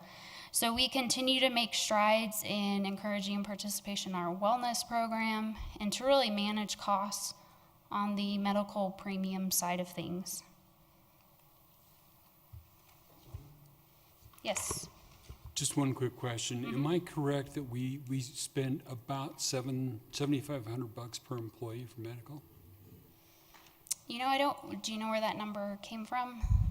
Off the top of my head, I couldn't tell you whether or not that's accurate because there's so many factors that play into type of health insurance plan. Is it individual? Is it family? Is it employee plus one? Where it came from was my head, because I added together the expenditure for medical and dental divided by the number of employees. It does range. The range is between single and family. Yeah, it's somewhere between like 5 and 10. So again, depending, as Heather mentioned, if you're taking single coverage, if you're taking the high deductible, if I remember, it's anywhere between 5 and 10. The family coverage is in the up to 10-ish. Wow. Mr. Urban, Thank are you. you done? Mr. Urban? Thank you. With respect to the 5-year staffing plan, it appears that the majority of the FTEs proposed here are within the City Hall framework, and so there's a 25.48 FTE proposed, and 17 of those are sort of within that City Hall structure. So where would they go in City Hall? I mean, as far as That's a great question, Zach. Very good question. that's a bridge that we cross if and when we get there, to be quite honest with you. It's a challenge, but it's important for us when we're going through this exercise to really look at resources, desired level of service, and figure out what do we need in order to keep up with the demands that the community has. And then we get creative in terms of office space. It's a challenge. I don't know, Patrick, if you have anything to add to that. No, and it is, and you know, I've asked departments, I said, you know, don't hold back on what you think you need, and let's be realistic. Does that mean, you know, are we going to get these positions? I don't know, and space is one of the considerations, and it's something that we struggle with and talk about on a normal basis. And it's, you know, do we find off-site location? Do we get proactive and look for, you know, look at new buildings? But, you know, that's, as I mentioned, I think at our last study session, even if the city would consider, I think, a new municipal building or police building, it's, you know, that's probably 5 to 10 years down the road, if that. So yeah, I think Heather was right. It's we see how it goes and see where we can, if we truly do need these when this year comes upon us and we have to make a decision if we need these people, we try to figure out what we can do with the current space we have. And I guess the other side of this coin is relative to, like, for instance, within the Parks and Recreation Department, we're seeing a reduction in total FTEs from 31.125 to 29.125, even though we're adding a couple of additional 1.5 FTE to the program, where we're still seeing a reduction in that FTE. So this staffing plan looks at the staff that we're going to add. Is there any plan relative to the staff that we're going to cut? Or Well, so what you're specifically talking about, Councilmember Urban, is not an actual reduction in FTE. It's a reallocation of where those FTEs live. So in the proposed 2018 budget, there are FTEs currently in the 2017 budget that are being moved to the open space budget. Okay. So there's a bit of shifting going around that took place in order to help balance the open space budget and also take some pressure off of the general fund budget. So there was no decrease or elimination of FTEs in Parks and Recreation. Right, and I guess just in general, relative to looking at, are there positions within city government that we may not need in 5 years? Or is there any, are all positions always going to be needed? And No, that's a good question too, Zach. And we do look at that annually. Anytime a position becomes vacant by a retirement or somebody moving on, we look at that position and say, should this position be reclassed or changed or moved or eliminated? And, you know, when I first started here in 2002, 2003, we eliminated 35 and a half positions. And I think we probably cut too deep in a couple areas. And I think Public Works was one area. PD's been got quite a few positions back through a sales tax. I think we're still short in parks. Our admin is always been short. But I think if you look back over the last 10 years of the budget, we've added positions, but we've also eliminated positions too as part of the process and reshifted. But yeah, you're correct. This 5-year staffing plan doesn't go into that. It's like in 5 years we know we're not going to need 5 cops, or that's probably extreme, but we know we're not going to need 5 admin assistants, so let's get rid of them. So this does not show that. thank you. I'm going to go with Ms. Davis first. So I have just a couple quick questions on the new position. So, you know, I know, you know, we look at things as far as community needs and demands, and if we want to provide these services, et cetera, et cetera. I just have a couple questions.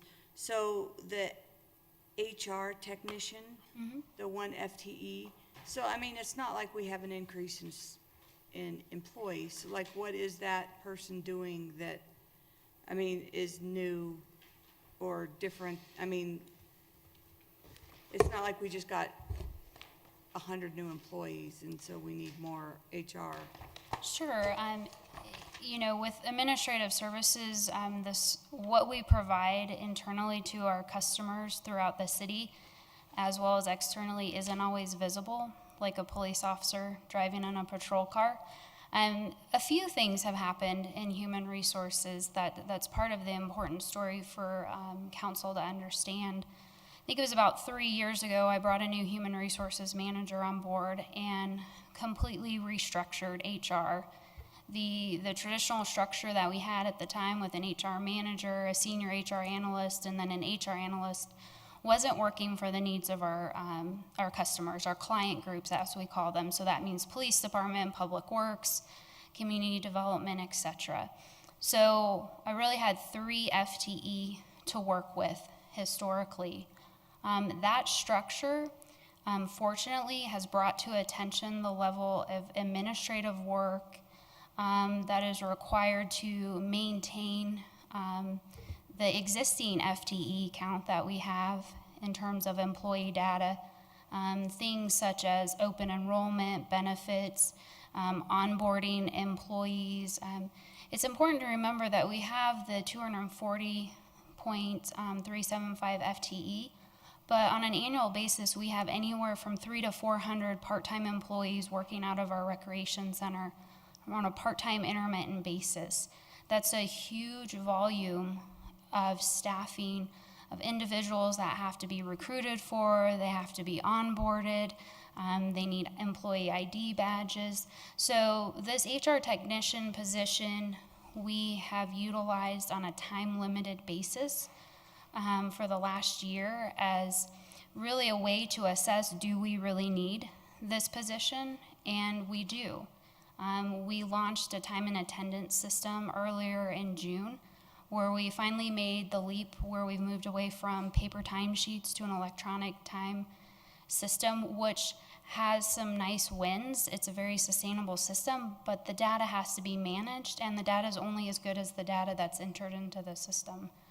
So the HR technician supports the HR manager, the 2 HR business partners, really the entire city, department directors, through recruitment processes, and it's a position that's really came to light in terms of the need once we made that restructuring to the HR business partner system that we have.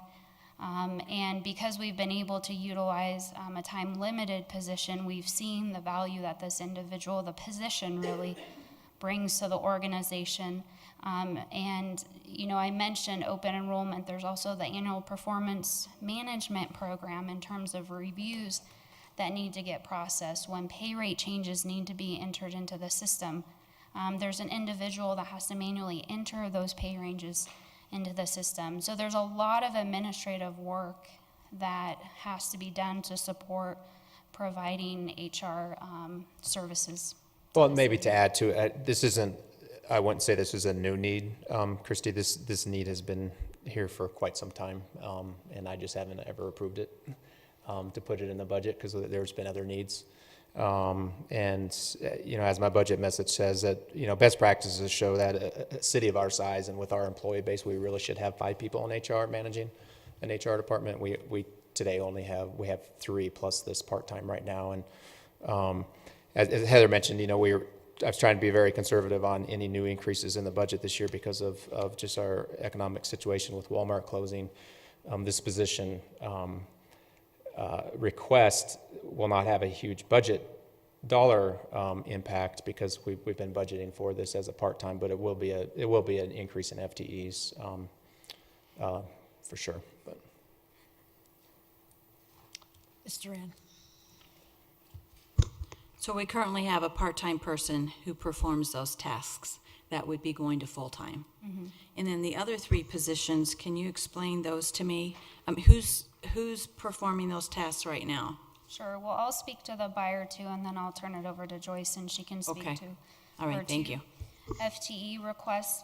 So currently, I have a purchasing technician, which is a 0.5 FTE, and I don't have the exact history off the top of my head. Patrick can help me out here. I can't remember if we had a full-time purchasing technician pre-recession, 2002, and then that position may have been eliminated, and then we were able to bring back a 0.5 FTE. So this is really the right-hand person that supports Jennifer Nellis, our purchasing agent. And If you look at the increase in our operating expenditures, overall special funds, over the last several years, the volume of purchasing has increased. Now, we were just in front of council about a month ago asking for increase in purchase limits to help manage and streamline workload. That's a piece of the picture. It's not the total picture. And so this buyer two is a position that will basically replace the part-time purchasing tech. So it's a higher level position. So Jen will have, the purchasing agent will have more support in drafting requests for proposal, ITBs, more of the technical related purchasing work that she does solely, because she doesn't currently. She has administrative support, transactional support in the purchasing tech, but she needs higher level support. That administrative and transactional work will still need to get done, and that'll come with this buyer two position. But we really need to realign this position and get it back to a full-time position. And where we're at right now, especially with the bonding work that's being done, level of construction projects, we really need to get the purchasing agent some support. Did you say we have someone in-house that has been doing this right now that we can promote to that position, or? We have a purchasing technician currently, and this position would be a reorganized position. It's a position that we would post, and the individual currently in the tech position would have the opportunity to apply for it. And that's already been communicated. I'm sorry, I missed you before, didn't I? Oh, sorry. Oh, So in the Parks and Recreation Department, it's a similar situation with the recreation leader. She's 0.5 FTE right now, but actually works part-time the remainder of the hours. So it's really a conversion to a 1 FTE instead of paying her 0.5 and then another 20 hours. She's leads our classes and programs. And then the 0.5 FTE pool manager has actually always been allotted in the Recreation Center Fund, but sometimes we do that analysis. It's a high turnover position to see if we can provide better coverage with 0.5 and part-time or 1 FTE. And it's easier to manage 1 FTE than 0.5 plus several other people trying to fill in the remainder. It also helps with our efficiency and responsibility, so we'd like to go back to that increased. Thank you. Mr. Fitzgerald. I'm just asking for my memory to be jogged. Did we hire a couple years ago a 0.5 person to work in the Historical Society? And do we still have that person? We did hire that person, fund that person, and yes, she is still working. Mr. Urban. Thank you. I'm sorry, may I? I'm sorry, it's not an FTE, it's a part-time employee You said we're good. that works by the hour. Thank you. With respect for the consideration of the Colorado Public Utilities Commission approving funding for the communications consortium, I'm not sure what you call that. The way that it's worded there is that our city budget may be decreased by up to $200,000 annual. Does that mean our expense for that would decrease, and that would therefore allow us to potentially fund these additional requested FTEs? Correct, yeah, and I'll let the chief chime in too, but if the fee increase has been approved by the JCECA, but the PUC has to approve it, and we won't know that until probably the end of the year. So if the funding is approved, there's still some discussion about exactly how that additional funding is going to be used amongst all the different agencies. So there's a potential that, yeah, we could have a savings up to that amount, but we don't know yet. So I'll let the chief. And just to add on to that before you answer, my other question in relationship to this is how does the records management specialist position tie into our effort to regionalize are we engaging in some sort of regional records management process as well? Thank you very much. I'll try to remember and cover all of those. If I don't, I'm sure you'll remind me. So you'll remember that when we had talked about going to this Regional Communications Authority, I'll call it JEFCOM, it'll make it easier. The whole idea behind that was we thought we could leverage resources both from a personnel perspective and a technology perspective at a reduced cost. And so, you know, if you look at your budget package, we talk in there next year about making that move to JEFCOM in by June of 2018. We really are hoping that that'll happen in March. That's the goal that we're shooting for Wheat Ridge to transition. So all of our employees would transition to JEFCOM, and we would pay a fee to JEFCOM to provide those 911 services to us. And our initial projection, and Patrick can correct me if I'm wrong, is currently our budget, to run our center is somewhere in the vicinity of about $1 million. It's personnel costs, salary, benefits, and all of the capital operating charges that go with that.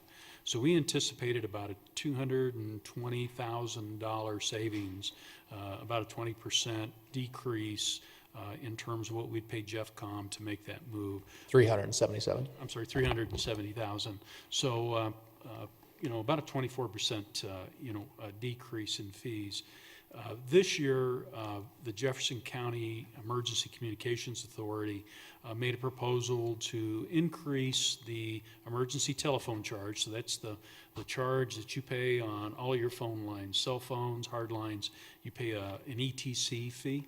And their fee had been pegged at 58 cents for many, many years, recently moved to 70 cents. And as they looked at the JEFCOM project and they looked at then the other 2 communications centers in Jefferson County that would exist after 8 agencies combined into one center, they made the offer to fund us at, or JEFCOM, at a little higher level if they could get an ETC rate increase. And so again, their offer was to help pay the salary and benefits of dispatchers, which is covered by state statute. So the proposal was an increase to $1.15. It was initially $1.20. It got reduced to $1.15, and that was approved by the public utility commissions, but they wanted an administrative law judge to look at that. He took about 30 days to do his review to make sure that the fee increase was justified based on the information that the 9/11 Authority Board provided. So he just approved that late last week, Wednesday of last week. That fee was approved. There's a 20-day appeal process where people can appeal to the PUC, and after that, then the PUC must act on it. So best case scenario, those ETC fees will increase to $1.15. The 9/11 Authority Board will get more funding to fund the communication centers, and has indicated that they may pass on some additional savings to all of the jurisdictions. The other moving part with that that we're finding is standing up a new communications center is a lot more expensive than we thought it was going to be. There were some assumptions that were made in regards to some existing technology that we thought could be moved to this new center, and that's not the case. There were assumptions made on a local area network in the building where this new center will be housed that is not able to support a center of that size. So additional money had to be obtained to upgrade that local area network. So our hope is moving forward next year that when that fee increase comes through, that we will see some additional funding that can be used by this city and in the general fund to pay for additional positions, or however you all decide you want to use those savings to for city purposes. In regards to the records management system, we realized, or the records management specialist, we realized when we were going to make this transition that there were some functions that were currently being done by our communications center that we were not going to be able to rely on JEFCOM to do. So to give you, for instance, our manager in the communications center spends a considerable amount of time doing a technology audit of the crime information center system annually to make sure that we're complying with all of the requirements the Colorado Bureau of Investigations has in regards to criminal justice records, right? So when we lose that manager, when that manager transitions over to JeffCom, we won't have a person to be able to do that. In addition, we know that about a little bit more of the calls for service that come in to our communications center are administrative in nature.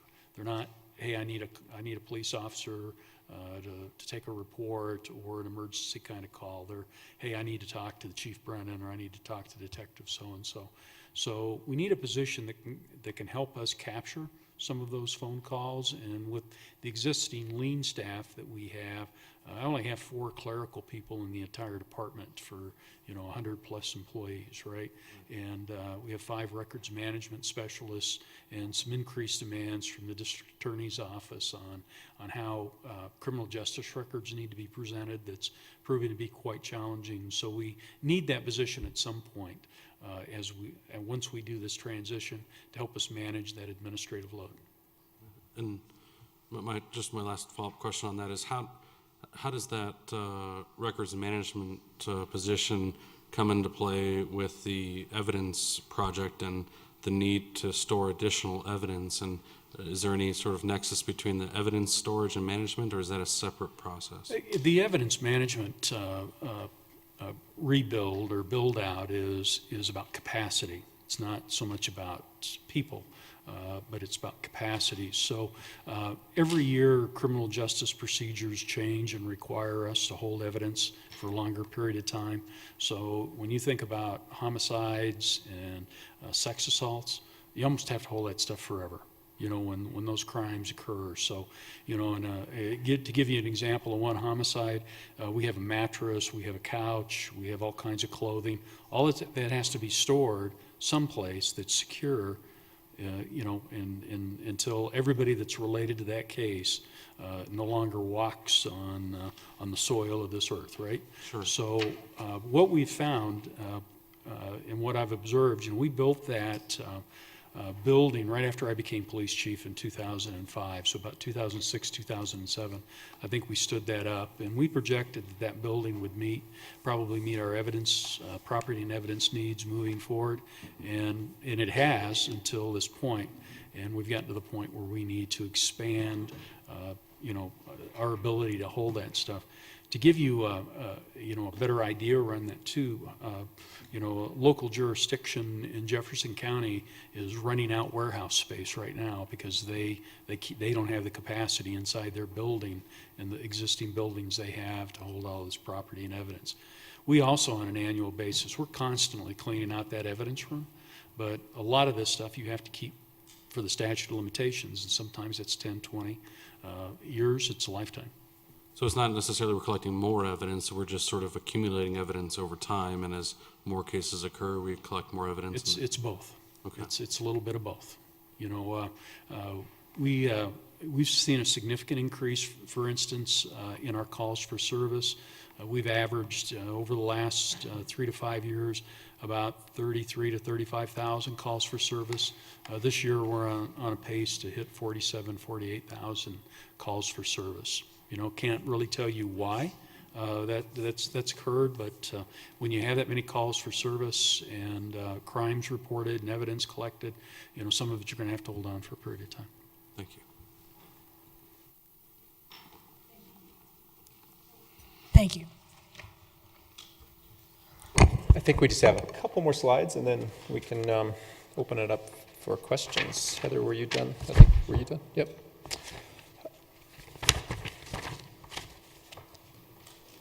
We showed you a couple slides earlier that really speaks to the long-term fiscal challenges, specifically with our CIP funding gap. The earlier slide that showed the breakdown of percentages where we fund, what we fund CIP proposed for 2018 is about 10% of all fund expenditures. So I think that's a great visual depiction of the challenge that we have with barely keeping up with preventative maintenance in the CIP.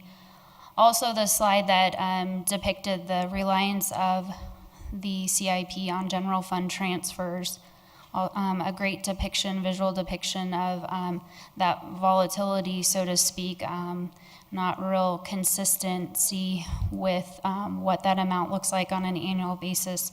So just to reemphasize, that's a long-term challenge for the city. We're projecting $2.5 million to $3.5 million a year. That helps us barely get what we have in terms of preventative street maintenance and around $2 million a year.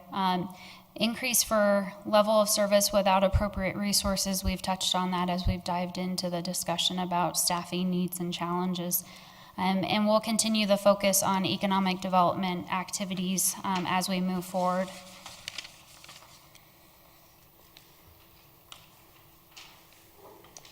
Let me take it. Sure. Then some more short-term fiscal challenges that we've spoken about again tonight too. First of all, with sales tax, for the 2018 budget, we are showing a 1.8% increase in sales tax compared to what we're estimating to bring in 2017. And again, that includes the closure of Walmart. So a small increase in sales tax, we usually see something over 3-4%.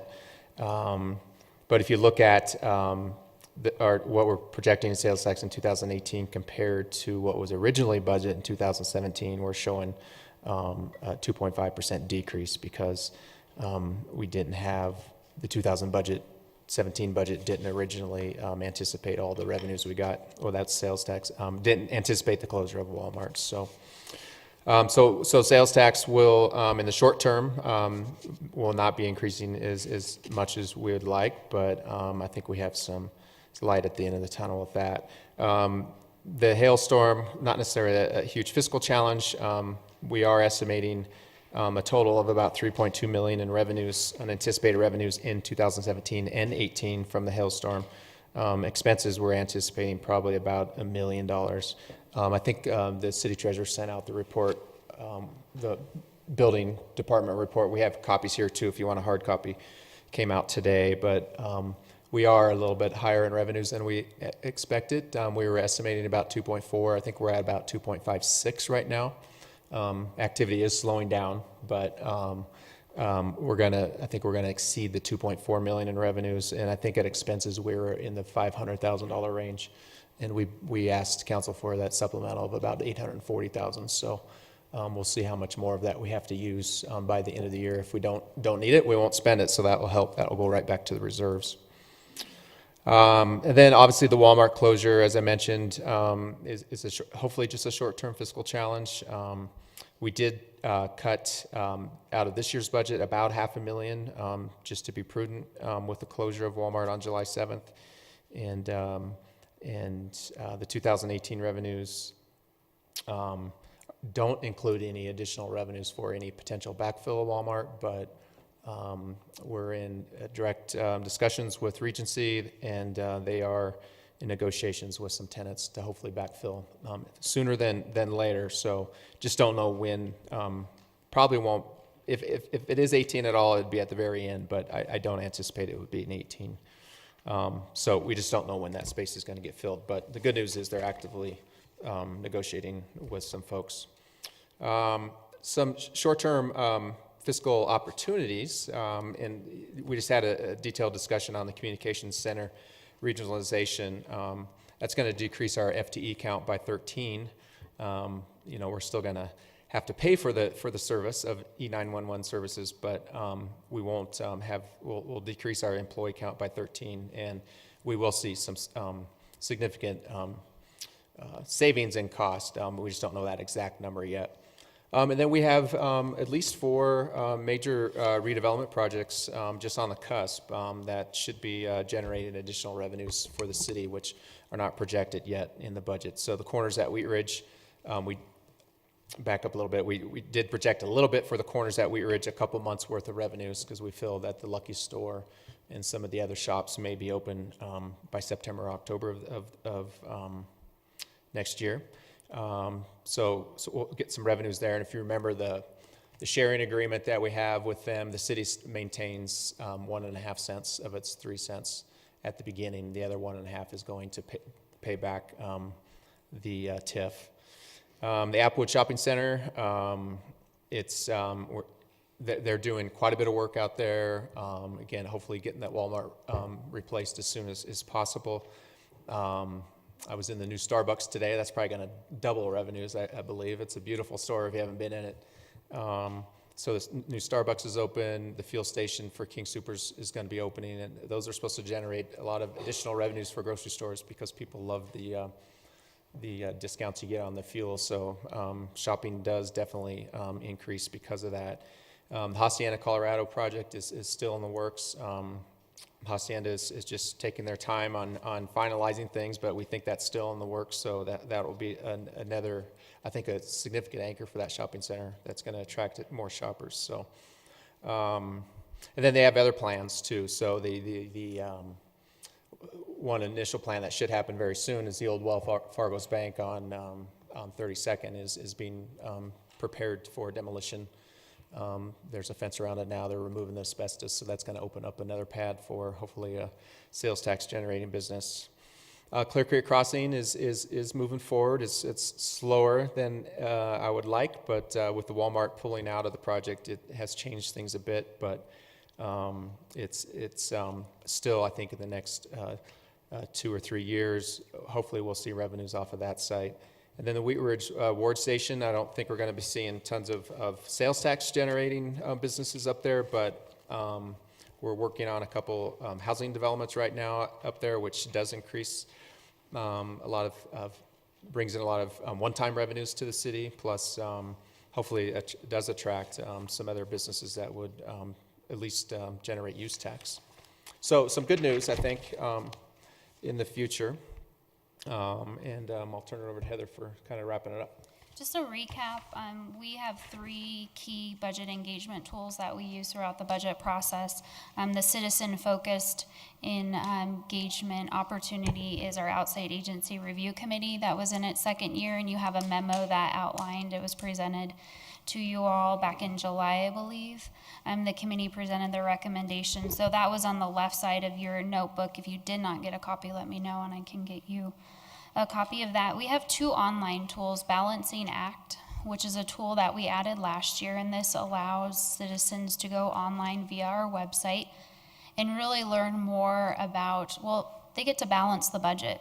They can take a little from here, add a little over here, depending on what they desire service-wise, and then really get a feel for how much they pay in taxes, which is a great educational tool. The Socrata online budget tool is still under development. I had hoped to have that updated by today and was not able to do that based on some other fires. But that will be online this week. We provided 2 public input opportunities as we begin the budget process, and it's important for us to do that prior to the proposed budget being put together in its current form, so citizens have an opportunity to provide ideas and insight. Unfortunately, we did not have any input, citizen comment at either of those opportunities, but important opportunities nonetheless. So the next steps in the budget process include consensus from council on the proposed budget as presented and or changes. And then we have the budget scheduled for public hearing as well as adoption next Monday evening, October 9th. Along with the adoption of the budget, we have the certification of the mill levy that we're required to do by state statute by December 15th. And that certifies our property tax mill levy. And we do have one last, if you saw on your handout there, one last bullet point that was kind of added last minute. We were just made aware of a grant that we were awarded, the police department was awarded for body-worn cameras, and it was a grant in combination with the city of Golden. So unfortunately, these things aren't timed necessarily to fit the budget cycle, so But there is a deadline of, I believe, when we need to accept the grant, and we just wanted to give you some initial information tonight. I've asked the chief to put together at least a 5-year projection of what the cost and of bringing on body-worn cameras into the city would be. Even though we're getting a grant, that grant is just going to cover the initial purchase of cameras, maybe a few other things, but there's definitely going to be a long-term cost. So I just want to make sure council understands what that is. So, Chief, do you want to add anything to that?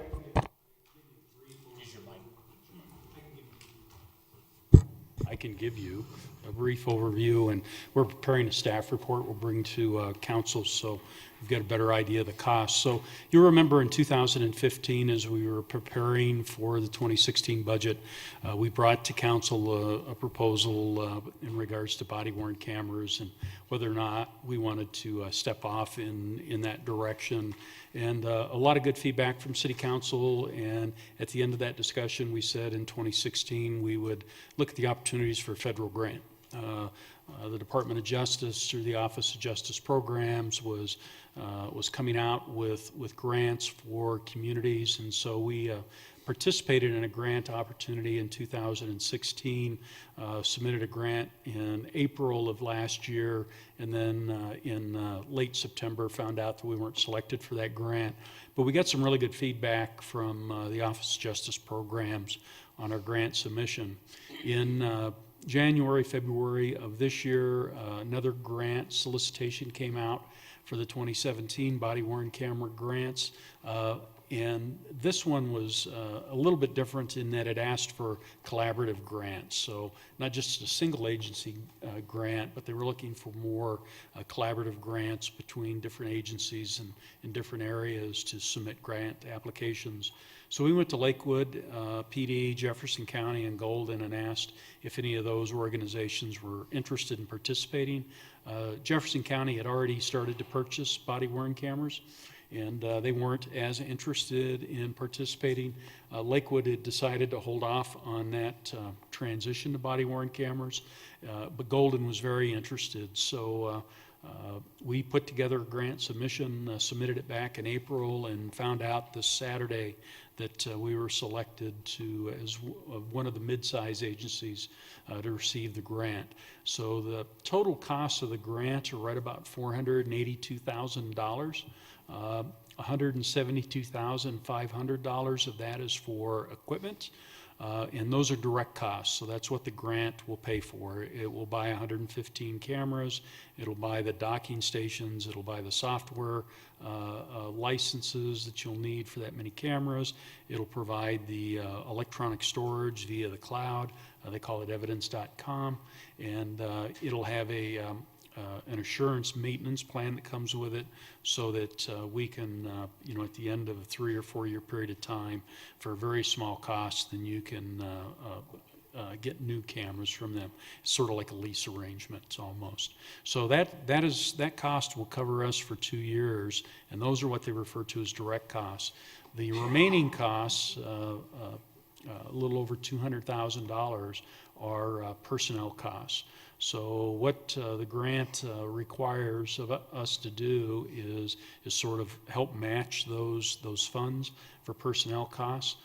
If you'll remember in that 2015 discussion, we had projected needing at least one position to manage all of the video that we anticipate that we'll capture with 50 cameras and handle the records requests that come in there. We also would have this position help handle the policy development, grant management of this 2-year grant, and put together some training for officers and for staff in regards to that. Golden has a similar proposal as well for a full-time position, and then we've got 5% of a commander's salary. They have 5% of a captain's salary to help coordinate that. We would use seizure fund dollars to build out a workstation, so a person had a higher-end computer to help manage all of that video, burn discs for the DA's office or city attorney's office for cases and those kinds of things. So the total cost over 2 years is about $482,000. We would absorb somewhere in the vicinity of about $100,000 of that, splitting that personnel cost with Golden in terms of what we project. The longer term costs beyond the grant really are going to come down to what the software license fees are, and their assurance or lease plan costs are, and then the cost for a position.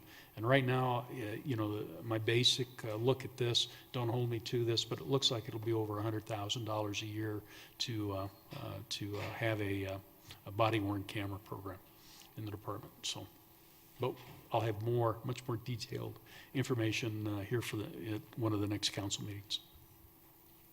Mr. Matthews? I know there's still a lot of pros and cons on body cameras out there. Politically, it seems to me like they're a necessary addition to the department. What are you hearing from across the nation or people that you've talked to, their experiences with body cameras, and is it something that's just going to be here to stay, period? I think it's definitely going to be something that's here to stay. I think it's going to be community dependent.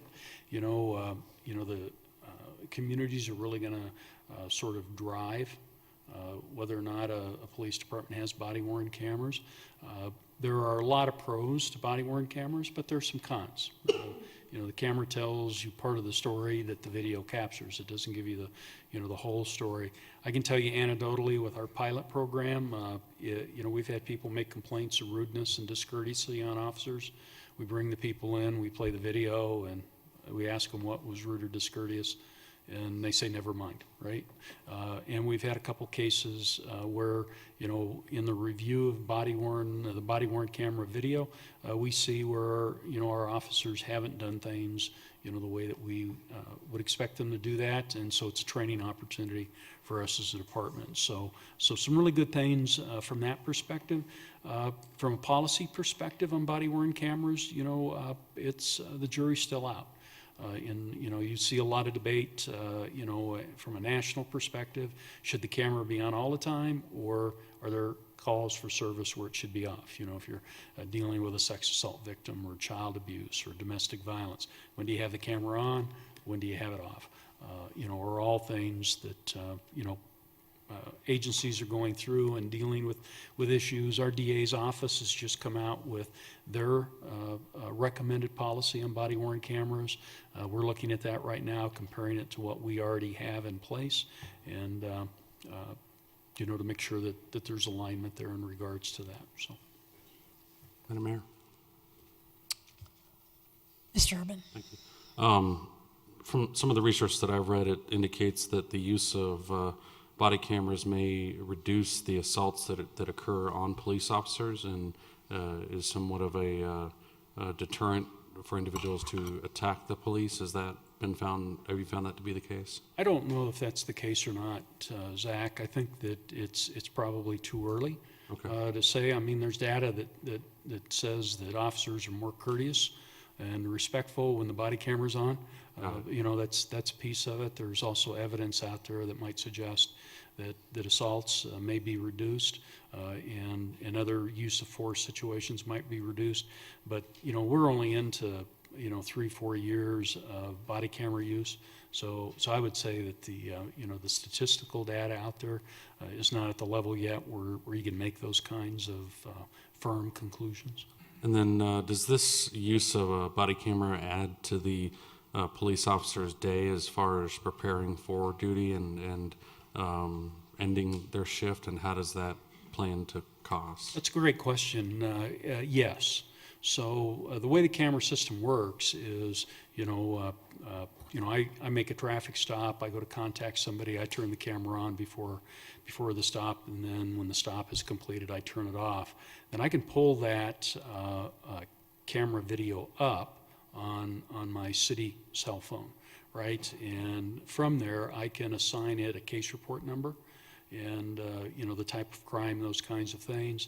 When I download my camera into a docking station, it'll then download it into the cloud, thisevidence.com, and it'll be stored there, and then it's subject to criminal justice records. So all the video we keep for 90 days, whether it's related to a crime or not. And then after 90 days, if it's not associated with a crime, something that we need to keep it for, it's purged. Everything else is kept on the Colorado Criminal Justice Records Act's retention schedule. So anywhere from, a year to forever. Okay. And I guess the last question is relative to this grant that we're receiving is great in the sense that it would provide for that sort of onboarding of this program, but those additional costs after this grant is over, how would those be covered after this grant period has ended? It'd be general fund dollars. So I understand then that we would need to be prepared to have $100,000 a year in perpetuity. Yeah, I'll have a more exact figure for you once we do our analysis of what those costs are going to look like. The other part of this too is we're in a position where we need to let Golden know what we're going to do as a city, because it's a joint grant. So whatever decision we make is going to have an impact on them, just like if they make a decision, will have an impact on us. So. Chief, if I can ask you one other question. As we move into the JeffCom, we'll use your communications center. We will have, was it 12 less employees? 13 less employees. So we would have space then? We would pick up some space? There'll be some space that's available. We've looked at that, and we'll continue to evaluate as a city. So the communications center, that space, which isn't really a huge space, right? That'll be vacated. And then the space where the manager sits, which is up in the police administration on the second floor, that space will be opened up as well. I'm working with Heather and Joyce and Patrick in terms of doing a needs assessment on that to see how we can repurpose that. We all have some ideas about what we'd like to see, but cost is certainly a factor in that. Okay. And then we have any more questions? We have a general question. Sure. Go ahead, Mr. Rand. Chief, when do we have to let Golden know? I'd say we have to let them know in the next couple of weeks. So my plan is to have a memo to Patrick and maybe do a presentation in the next couple of weeks to you. Okay, all right, thank you.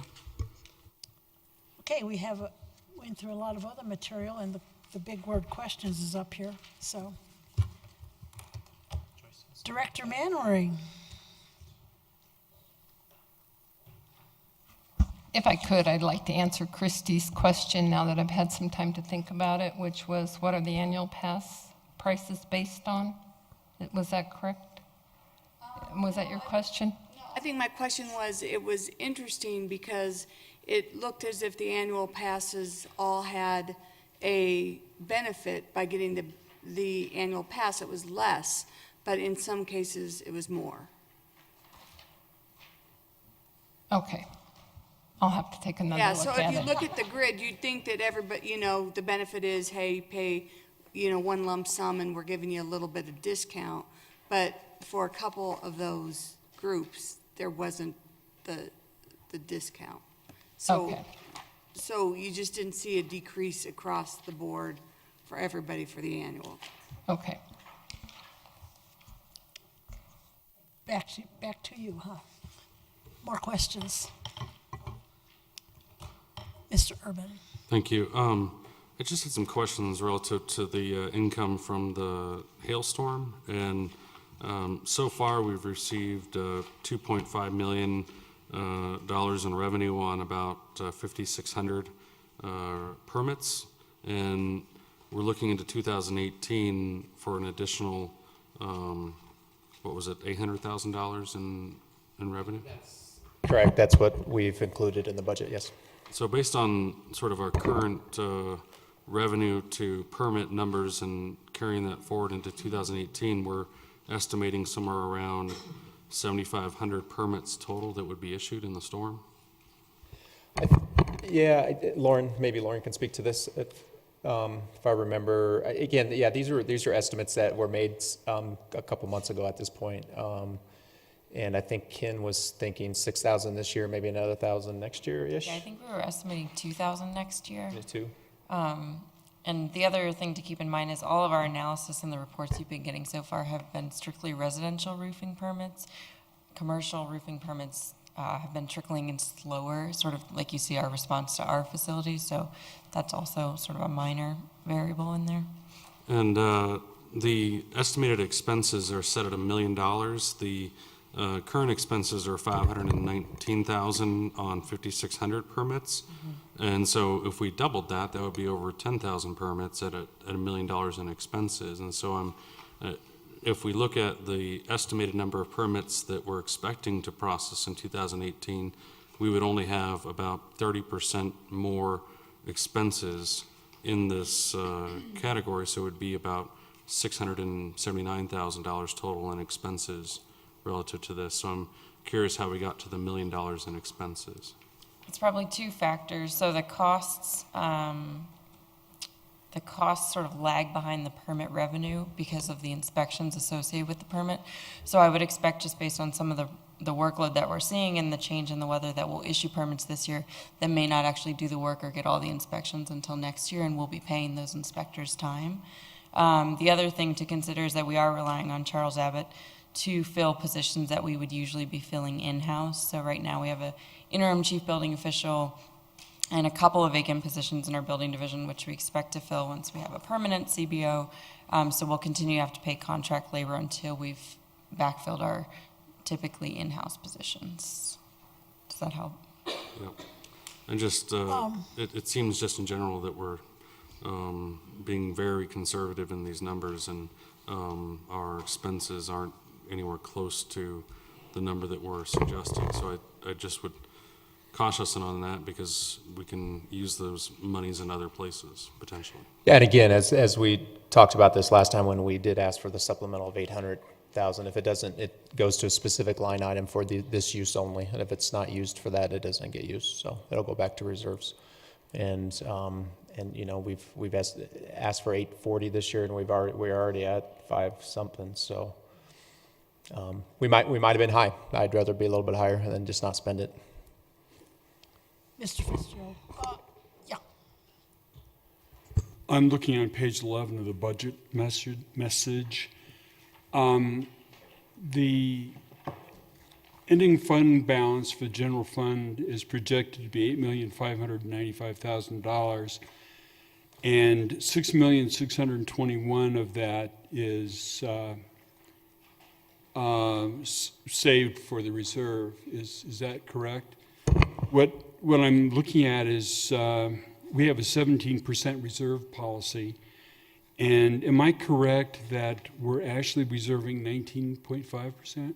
You are correct, yep. The projected ending fund balance is 8.6 million. 6.6 of that is unrestricted. So we have 1.9 million in there above the 17% that we need as a policy. I don't know what's 1.9 million. That seems like a lot. Where'd you get 1.9 million? Calculator. Of course, my phone is dead now, though. It's calculator. Yeah. That seems pretty high to me. Let me see. Anyway, that spread is unallocated funds. Is that correct? Correct. So that gives you, yes, that would give you a cushion. That would give City Council a cushion of 2.5% if things come up during the year. Remember, if we a contingency, if we budget at 17%, which you could do, you could allocate the additional and get it down to 17%. But then if there's any need for reserve during the year, you're going to have to do the supermajority vote thing. Well, that's what a reserve is for.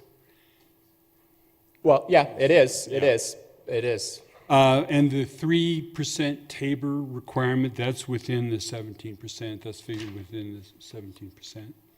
It is. Okay. So just a couple of other things. Could I ask for a clarification? We talked about in the presentation earlier about TIF expenditures, but could you clarify that those are actually pass-throughs, that They are, yes. Yep, So it's- those are not actually expenditures in the budget except in an accounting sense? Correct. Correct. Okay, and then unfortunately, I was chewing gum, and I can only do that one thing at a time, when you were talking about Clear Creek Crossing. Yes. How much are we spending, how much are we budgeting in 18 to spend on Clear Creek Crossing? We're a couple different expenditures. We're budgeting $25,000 in the CIP budget to finish phase 2 of the reevaluation of the environmental assessment. And then we're budgeting in the bond fund, the 2E fund, $9.75 million for the hook ramps. Okay, now in the bond fund, we're required by our contract, our bond contract, to spend a certain amount of money. Are we going to, do we have to spend that in 2018? No, we're required to certify that we'll do the best we can to spend 85% of the bond funds in 3 years. Okay, thank you very much. Yes. Ms. Hoppy's been trying to ask a question. Try to ask a question. Thank you, Madam Mayor. She's had her hand up 3 times. I might have several questions, so cut me off when you think I'm done. For the Gateway signage program that we have $25,000 for, can you tell me where that's needed? We don't have anything specifically. I don't think, we may have a few areas. Maybe, I don't know, can you answer this, Steve? We don't at this point. As you know, we've installed several of the minor entryway signs over the last couple of years. I think we could always identify another location if we needed to, but we haven't. This $25,000 is primarily for the work that we were hoping to do at 26th and Kipling in conjunction with the private development at that corner of the old Golds development. Unfortunately, we haven't been able to work out a deal, or the private developer hasn't been able to work out a deal to move forward on their projects. So I think there's a couple other options. If we either have to, if council wants to, we can do a standalone entryway sign at that corner somewhere without the developer of that corner, or we could, I was thinking about moving it down to the northeast corner of 32nd and Kipling. There's a vacant piece of property there where the school puts a lot of their banners and stuff, and it's kind of messy, and it might be nice to get that cleaned up. But so there's a couple other options if we can't get this 26 and Kipling to work, which I know Tim really wants, and so that money's somewhat allocated for that. It doesn't have to, though. I guess I should just preface part of this conversation. I'm going to start asking about monies and is it important for it to go there, is that the ADA transition plan, was that $450,000 total or $500,000 total? To do the plan? To be complete, yeah, the 100% the plan. To do the plan, or to implement all the To implement all the work that was part of the ADA transition probably plan. more than I that. think our total tag was like $450,000 or $500,000. Oh, I think it's much more than that. Yeah, I don't have the exact number, but yeah, it's a big number. It's more than that. So, so when we look at, the money that we're putting towards the ADA transition plan, and it's only $50,000, my concern is that by the time we get done with the plan, we're gonna be going back and redoing our work. And so, I was hoping that as we can find more money to, put towards the ADA improvements, I'd like to try to put some stuff in there rather than only doing $50,000 a year. I saw on the extended budget that you have it proposed out at just $50,000 for until the end of time, I guess I should say. So To supplement that, I don't know if I'm 100% right, but as part of the preventative maintenance too, when we do concrete repair work and other work, we do some ADA improvements in that $2 million also. Okay. I don't know what the exact amount is, but is that correct, Steve? That's correct. Every year when we have overlay project, our obligation is to redo the concrete to upgrade along all the streets that we're gonna pave. So that's in addition to the $50,000 that we're proposed here in the budget. okay. So technically, yes, more than $50,000 per year spent on ADA upgrades. Perfect. sorry, I have paper clips where my questions are.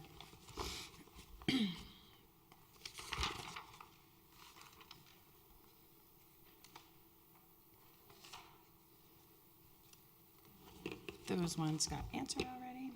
Oh, okay, so in the community development in building underneath the community development tag, one of the 2008 strategic priorities is to revise hotel and motel inspection program to fully enforce 2012 International Property Maintenance Code. Can you talk about that just a little bit, about like kind of what that plan is? I can talk about it a little bit. It's actually a joint effort between the Community Services Unit and the Building Division. I think that the formality of that plan has fluctuated with staffing a little bit, so it hasn't been as consistent or thorough as maybe we would desire that to be. So generally in that program, we send notification to hotels and go and make an inspection of every unit and go back for follow-up inspections. I know they're working on sort of formalizing that letter of notice right now to go out, but it's important, especially in some of those Kipling I-70 corridor areas. Do you want to add anything to that? Thanks, Lauren. Yeah. So the Community Services Unit, Crime Prevention Unit, and we like our building inspectors and fire marshals go out with us on an annual basis to conduct annual inspections of all of our hotels and motels in the city. And at one time, we were even doing a couple of the large multifamily housing developments. But over the course of the last couple of years, with the fluctuation in staff the community development has had, we've not always been able to go out and do that.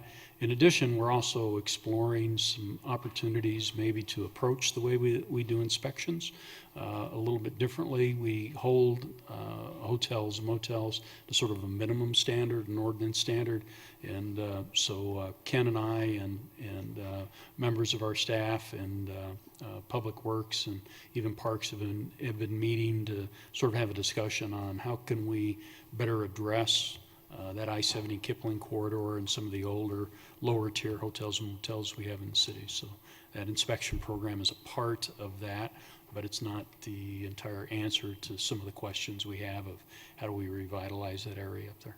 Right, thank you. Can I still go? Do you want to cut me off, Joyce? I was thinking every person should ask at least 3 questions. Oh, good, I still have one more. At a time. At a time. Or Zach could be out in the street. In the capital improvement fund tag under the capital improvement special funds,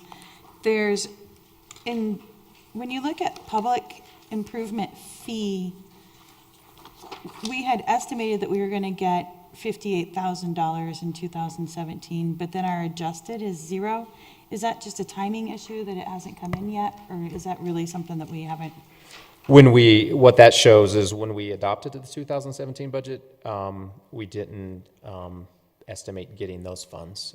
So that still shows 0, but we actually did realize those funds in 2017. So it wasn't budgeted.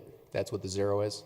But then we actually we're estimating that we'll have 58,000 by the end of the year, which we have already gotten. Super. And then the, under the miscellaneous revenue, proposed under 2018, we have almost $1 million. Yes. And what would that be for? Quite a few different things. I think I have a list here somewhere. Or I have an email. If I could get onto the internet, I could look it up. It's working now? Okay. That is most of the, I have it in my PowerPoint presentation. A lot of that is the reimbursements for the things we mentioned in the presentation from Edgewater, Denver Water, for that drainage project, and the 29th and Fenton project, and then also the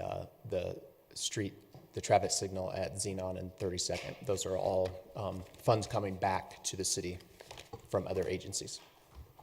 Awesome, thank you. Ms. Davis. So I have a few questions, but my first comment I just have is just overall, I guess I worry that we're going the wrong direction. I mean, just in the summary alone, it says that the 6%, there's going to be a 6% decrease in revenues, and that there's an 8% increase in expenditures. So, and then we also get told every year that pretty soon we're going to be running out of money to put into the CIP fund to get stuff done, and it's running close to that. And then we just get told now that, you know, the recreation center, the funds that don't support, you know, keeping the record, so that might be a general fund coming in the future.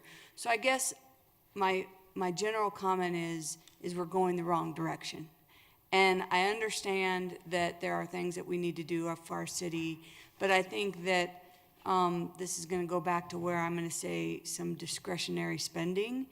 And did we really scrutinize 2018's budget on discretionary spending? Just a couple things I'm going to bring up. I have a few items I have, but like for instance, I know we had our outside agency committee and they did a great job, but it's 17% higher than what it was last year. So basically they want, and you know, everybody has a need, and I completely understand that. But again, there's a 17% increase in our outside agency give this year. So I worry about that. So, and then I guess my other, there's, you know, I just have a couple other questions that are specific questions. That one of them is the local works proposed budget, do we have their actual? So it just has, like, normally in this budget, you had actual, then you kind of had a run rate. But like with local works, we don't have like what their actual was. So, you know, perhaps if the block improvement program was 25,000 this year, maybe we could do 25,000 again. But I don't see actual numbers or projected actuals.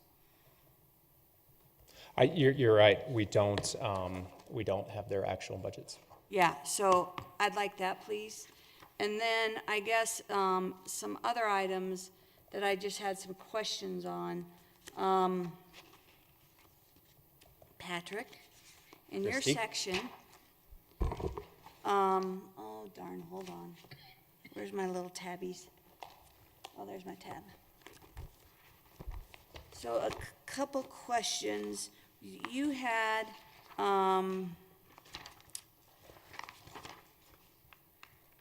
there's another one of my tabs that folded. Under, what is that management contingency?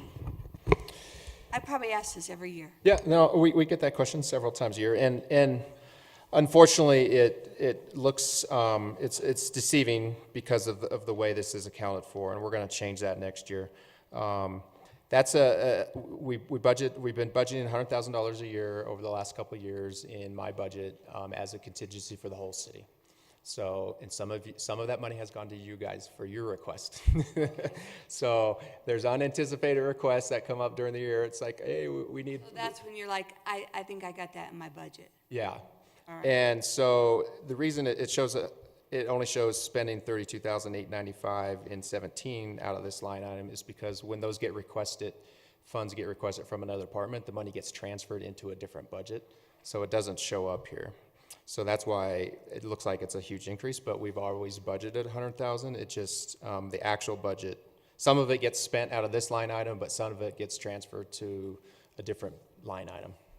I have a list. I can get you a whole list of what it's spent on. A lot of it, you know, I mean, like, I think this was last year. A lot of it was spent on the 38th Avenue process. This year, we've probably spent it on unemployment was one. This was part of our priority-based budgeting variance process.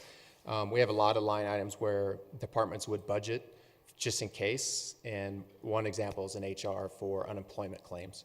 And there were several years where we didn't have any, so it's like they would have 10, 20,000 just sitting there for unemployment claims. It's like, you know what, I'm going to zero that out, but if you need it, I'll have a contingency for you. So it was actually enable us to decrease the overall budget by almost another 100,000 because we get rid of all those slush funds, if you want to say that, in everybody's departments. But then we had unemployment claims come in, so that had to come out of this contingency, and there are things like that, or a special study that we had to do for, 15,000. I think Public Works had one.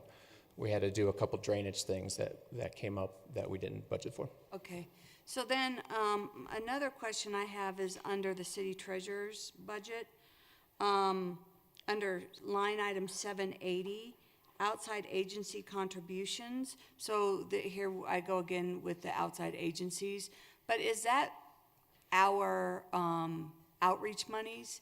And I guess why was that one doubled and none of ours was? So I would say I would have kept that the same as 2017 and not increase it, because I don't think any of our council outreach funds were doubled.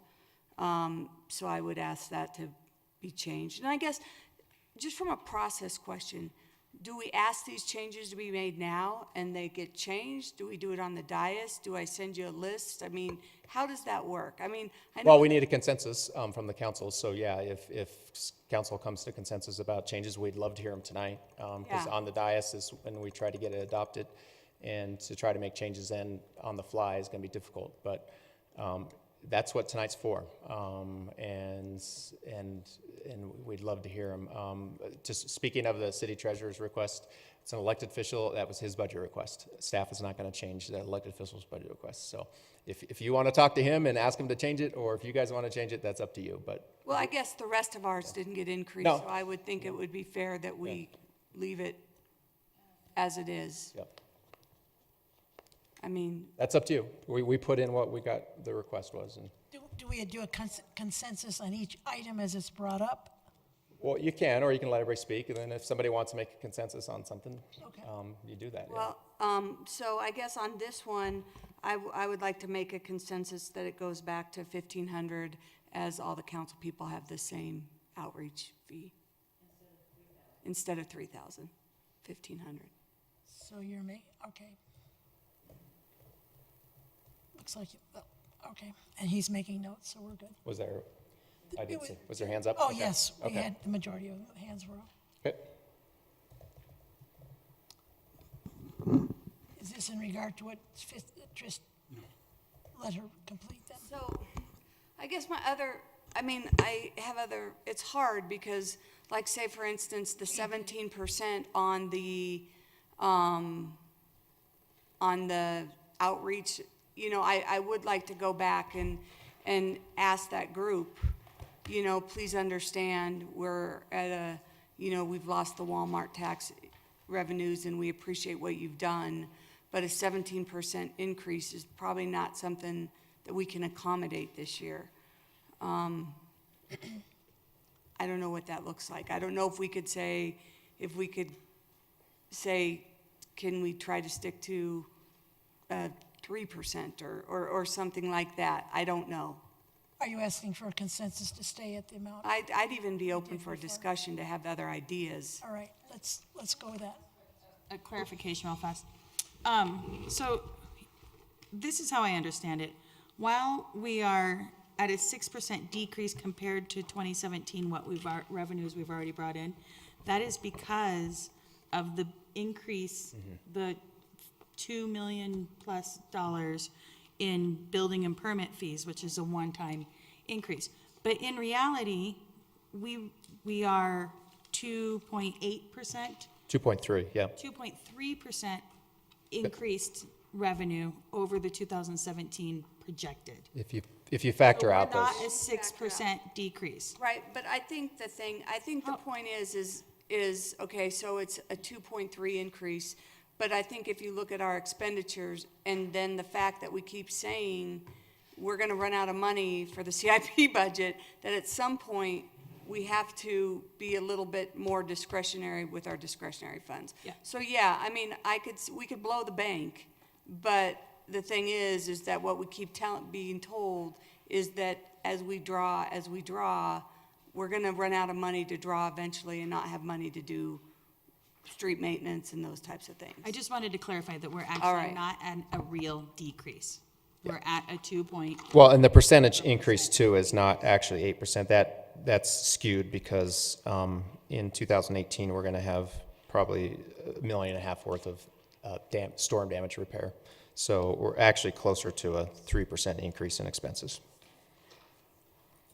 So, but yeah, it's just, you still have points, not invalidating your points. It's an increase that we're used to seeing higher. Yeah. Revenue increases, we're used to seeing more. 3 to So it's a decrease from what we're used to seeing. I think Mr. Fitzgerald gets to join in on this conversation. Well, this is not in relation to. Okay. Yeah. Then we need to finish that discussion on the outside agencies. Can we finish that discussion? What would you like to see done? Or, Mr. Pond, did you want to add to that? Okay, please. Yeah, I appreciate the comments. Right now, without going through, a little bit more, I'm not inclined to try to advance a consensus to try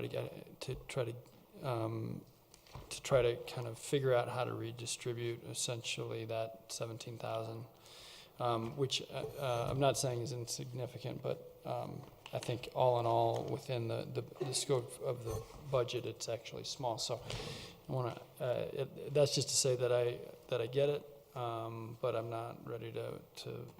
I wouldn't support a consensus right now to try to massage that number versus continuing to talk about things at the general level.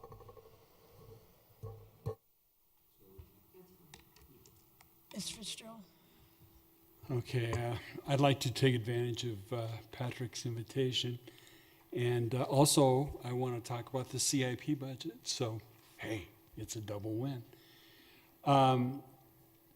Steve, I asked your department to do a study on a sidewalk from 35th to 32nd on Wadsworth, just to remind everybody what this is all about.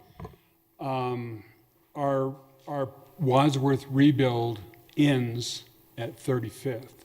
So we will have a walkable sidewalk on both sides of Wadsworth, all the way from the freeway up to the end of the project, which is at 35th.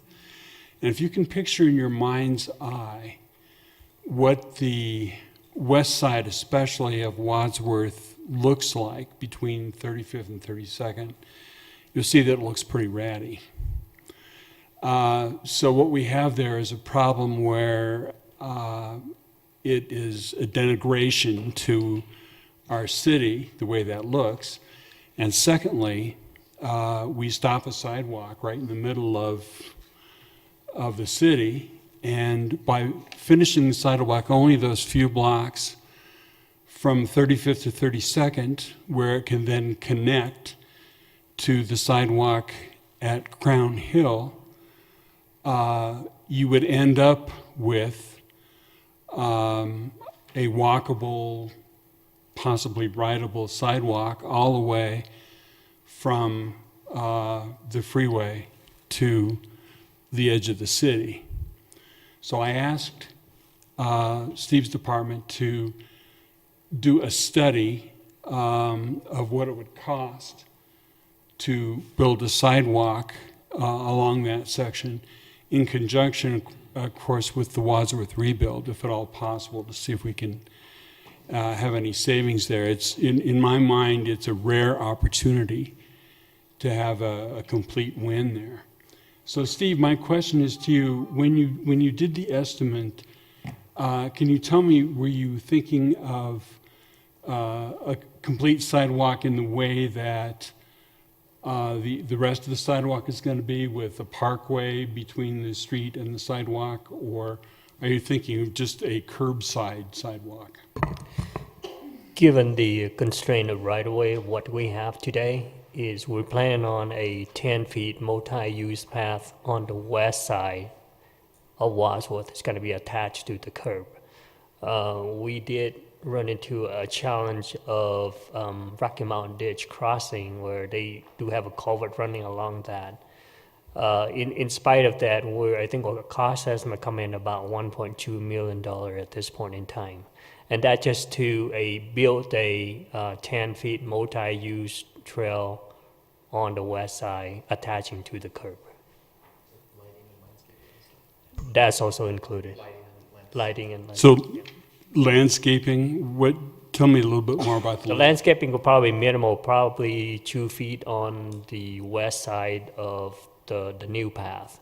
Again, we have to include also the right-of-way acquisition because in some area we do not have enough right-of-way to place a 10 feet multi-use path plus another 2 feet for utilities and pedestrian lighting. And so when you consider all that, I think we're at about 1.2 mil. Did you want to add to this? Yeah, just if I can add to that, did you not look at the east side?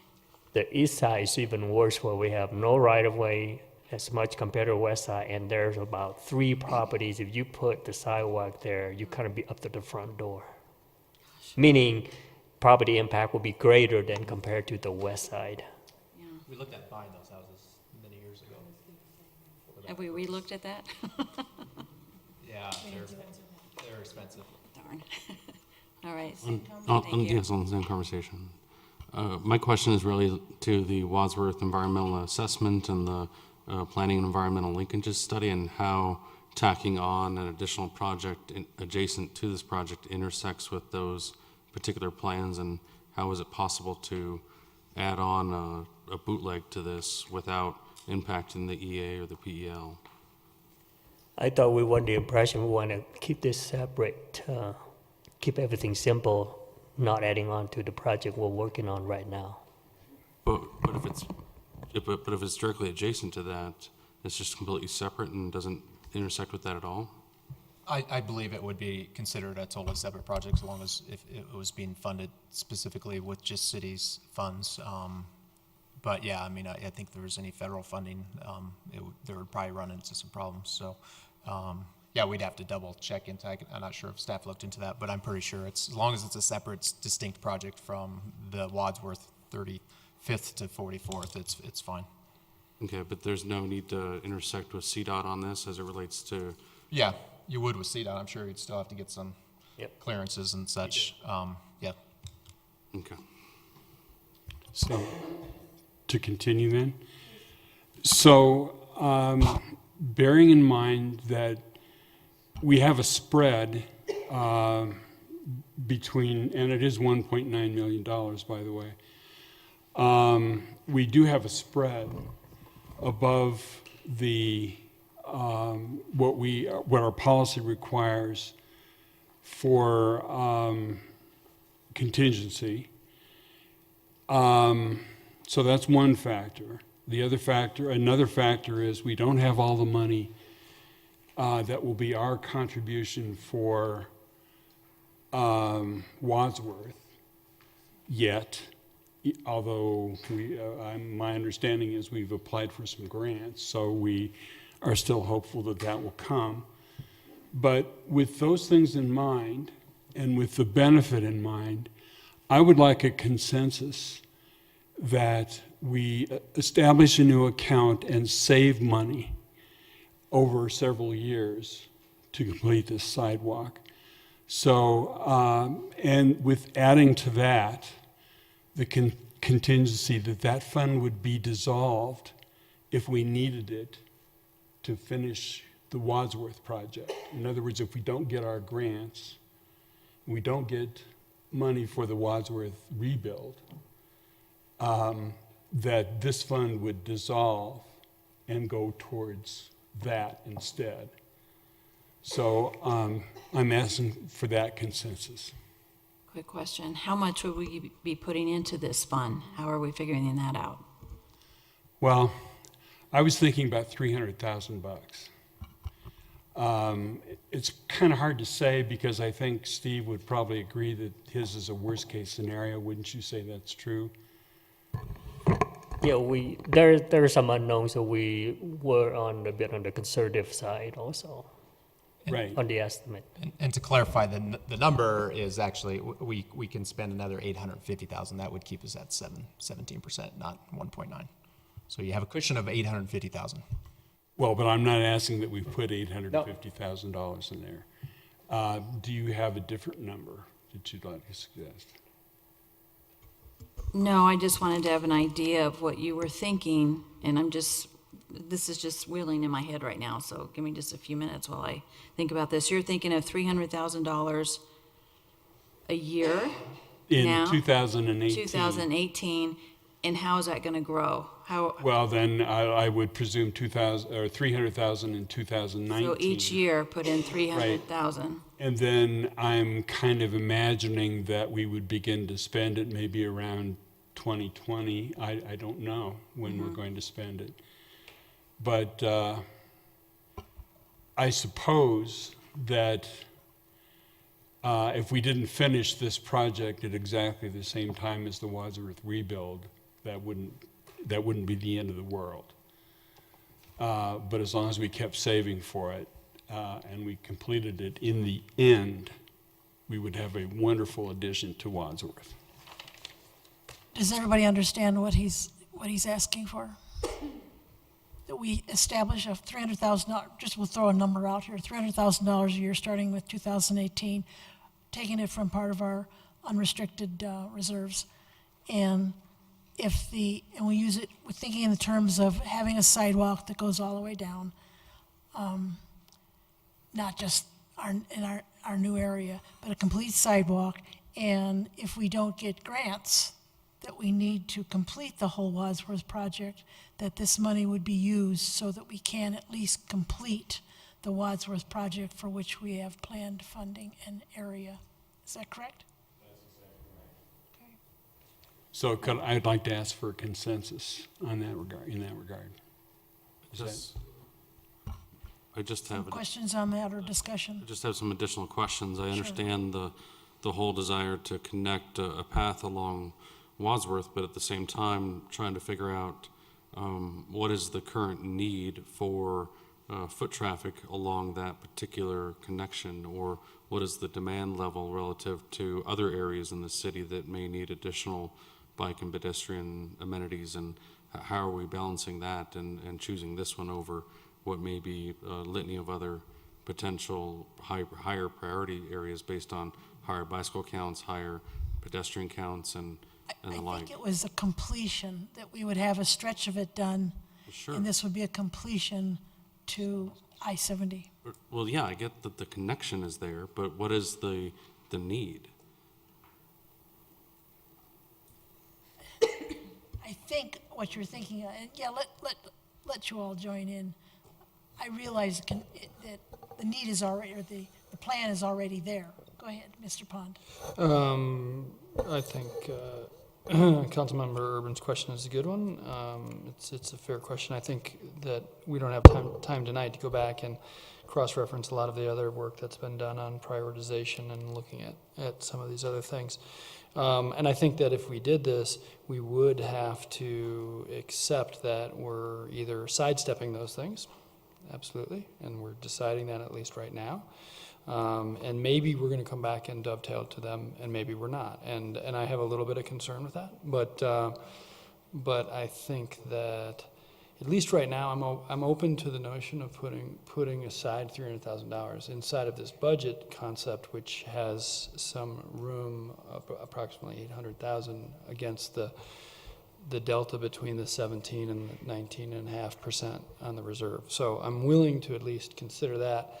I think there needs to be more discussion subsequent to that about how it actually, how it works, and how we do answer some other questions about, how does this type of thing interface with the DIRT task force and other things that we've asked people to get involved in and prioritize. So I think if pressed to provide a vote for consensus tonight, I'd say yes.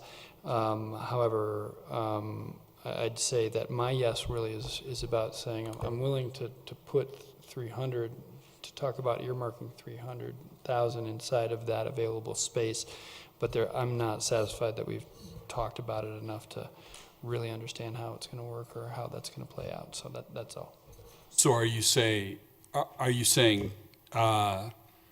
pending further discussion? Is that what you're saying?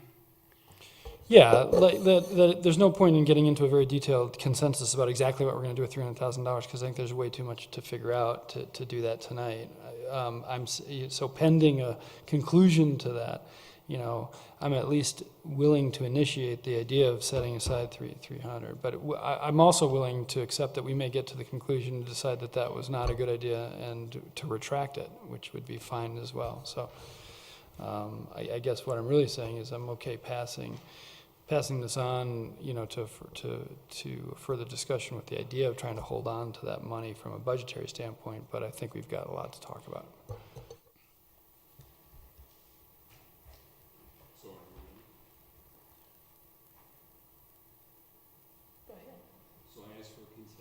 Ask for a consensus. I've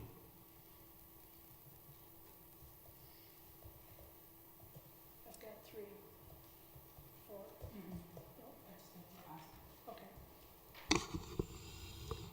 It's not that I don't want a sidewalk there, because I really do, but I do think that it should go through the dirt task force. Because, you know, when the dirt task force came to us with their list, we only took 4 things off of that and looked at how to tackle it. And so I would really hate to just kind of sideline them, you know, kind of sideline all of the projects on there. And, you know, like I said earlier, like the ADA transition plan is really important to me. And while this is one stretch of it, but then there's other, you know, this adds to that. But then there's like all these places in our community where they're completely inaccessible, not even just a little bit, or busted up sidewalks. So I totally see where you're going, Tim, and I do appreciate it. But I feel like we probably should go a more studied route by it. Mr. Matthews. Yeah, I was wondering if I'm concerned because I don't know that we do have, or have established that we have enough funds to do the Wadsworth project without grants. Because I noticed there's some places where we've added some funds to it, but I think we need to know where we're at, what we're missing, and perhaps the thought of this $300,000 a year is applied to that finished Wadsworth expansion. And then the other direction, if we receive grants and council wanted to decide afterward that they want to use it for sidewalks after a lot more of research, that would be a way of having it ready. So, question. Where are we as far as? Oh, do you want to answer to that? Yes. We don't have all the funding right now. We are applying for a Tiger grant to hopefully, for a $10 million grant, I believe. And those are due in a couple weeks. So Tiger grants are very competitive, but we think we have usually they say you have about a 3% chance of getting a Tiger grant. It's easier to get into Harvard, they say, but I think our consultants are saying we have a 10 to 15% chance of getting this one. So the 10 million would fill a good chunk of our gap, if not all of it. We don't have a final project cost. I think right now that's based on a $50 million project. So yes, so we're still waiting on that 10 million. Okay. Mr. Matthews. Okay, I have some concerns again, and I've always had concerns about anything that happens a tier or 2 down from direct elected officials overview. And I just added up the items here, Patrick, and I know it's stuck in the city manager's office, but under economic development. And if we go through the money that we've got sidestepped there for URA and local works, and I'm not even sure all the local works there is money expenditures are even there, because it seems like they're spread out all over. We've got over $1.5 million there where we're committing to just say, oh, we'll write you a check. Don't know if you need it. Don't know what you're going to do with it. Don't know if it really benefits the community. And I think we need to have a lot better review and control over where all that money is going. For instance, I would ask for consensus tonight that we cut the $45,000 out of the Wheat Ridge Business Association's budget for this year because we just gave them 45,000. Unless they've spent a lot of it since September, they've got $100,000 right now that they haven't spent. And so why would we give them another $45,000 now, unless they can demonstrate the need? And the same with, well, just the same with all of them. There's local works, and we have, if you take a look at what the URA is getting, URA is giving us $100 and some thousand to build a signal. Well, why is that in their budget and not in ours? And do they need us to give them any more money? I don't know. But, you know, do they have a plan for it, a need? I don't think we've done at all due diligence on keeping track of where this money is going, that we're setting down away from the taxpayers' elected officials' overview. I think, as a member of the WRBD, you had some comment? Thank you, Madam Mayor. Typically what happens is that the Wheat Ridge Business District request gets put in the budget and it gets approved. However, we don't request that money from the city until we actually need it. So I don't think we got our money from this last year until July or August perhaps. So so while the money is there but we don't request it or use it unless we need it. We're not banking that money. We're not trying to be a bank. We understand that the city makes more money with that money in their bank rather than in our bank. We try to have the money available so that we can utilize it for the programs and not have to tell somebody, you're gonna have to tell your contractor to wait, or you're gonna have to tell your, you're gonna have to tell your, because they can't pay their bills until they get them approved by us. So, so with the way the process is, we need the money in the account. Now, the new money that we just got, we're actually meeting on Thursday to go over the projects that people have applied for to utilize that money for the grant programs for the large facade grant programs. And so by Thursday, we'll know better what we are going to actually need next year. We'll know how much we may or may not be spending in the large facade grant program, and if we don't spend it all, then we wouldn't be requesting all of our requests from the city. It's more like a place marker in the budget for us. There again, where does it go then? Where does it get reallocated? Do you just dump it back into the general fund? Or it seems like it disappears. If what? What's the if it doesn't get used? Yeah, if they don't request it, we don't cut a check, and it goes, and the money at the end of the year goes back into reserves. How often has that happened? I don't think it's happened. Business district used their $45,000 every year. Yeah, and they've reported out on how they've spent it. I don't think we've used it. I think there was one year we didn't use it at all. We didn't, I don't think we requested it that year either. So it wasn't in the budget, we didn't request it, and we didn't come back to the city council saying, we didn't request this, but we need it.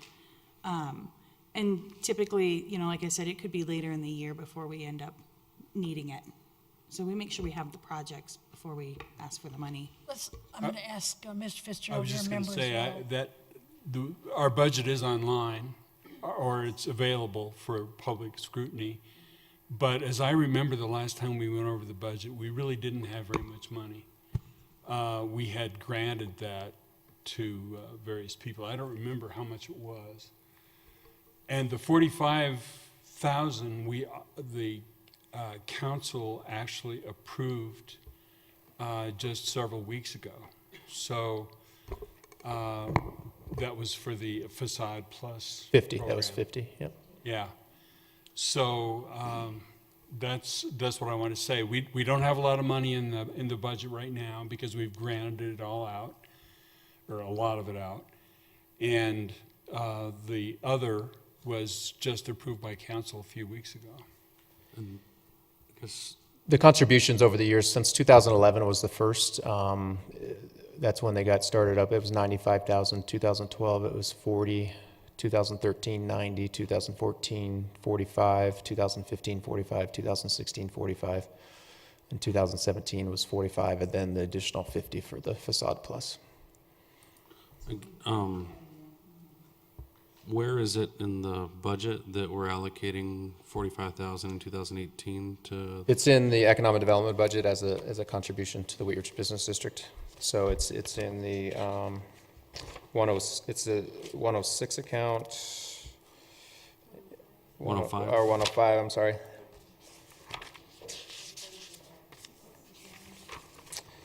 It's in, yeah, it's in the 01, 105, 700, 710 line item, which is marketing and sponsorships, and we consider that a sponsorship.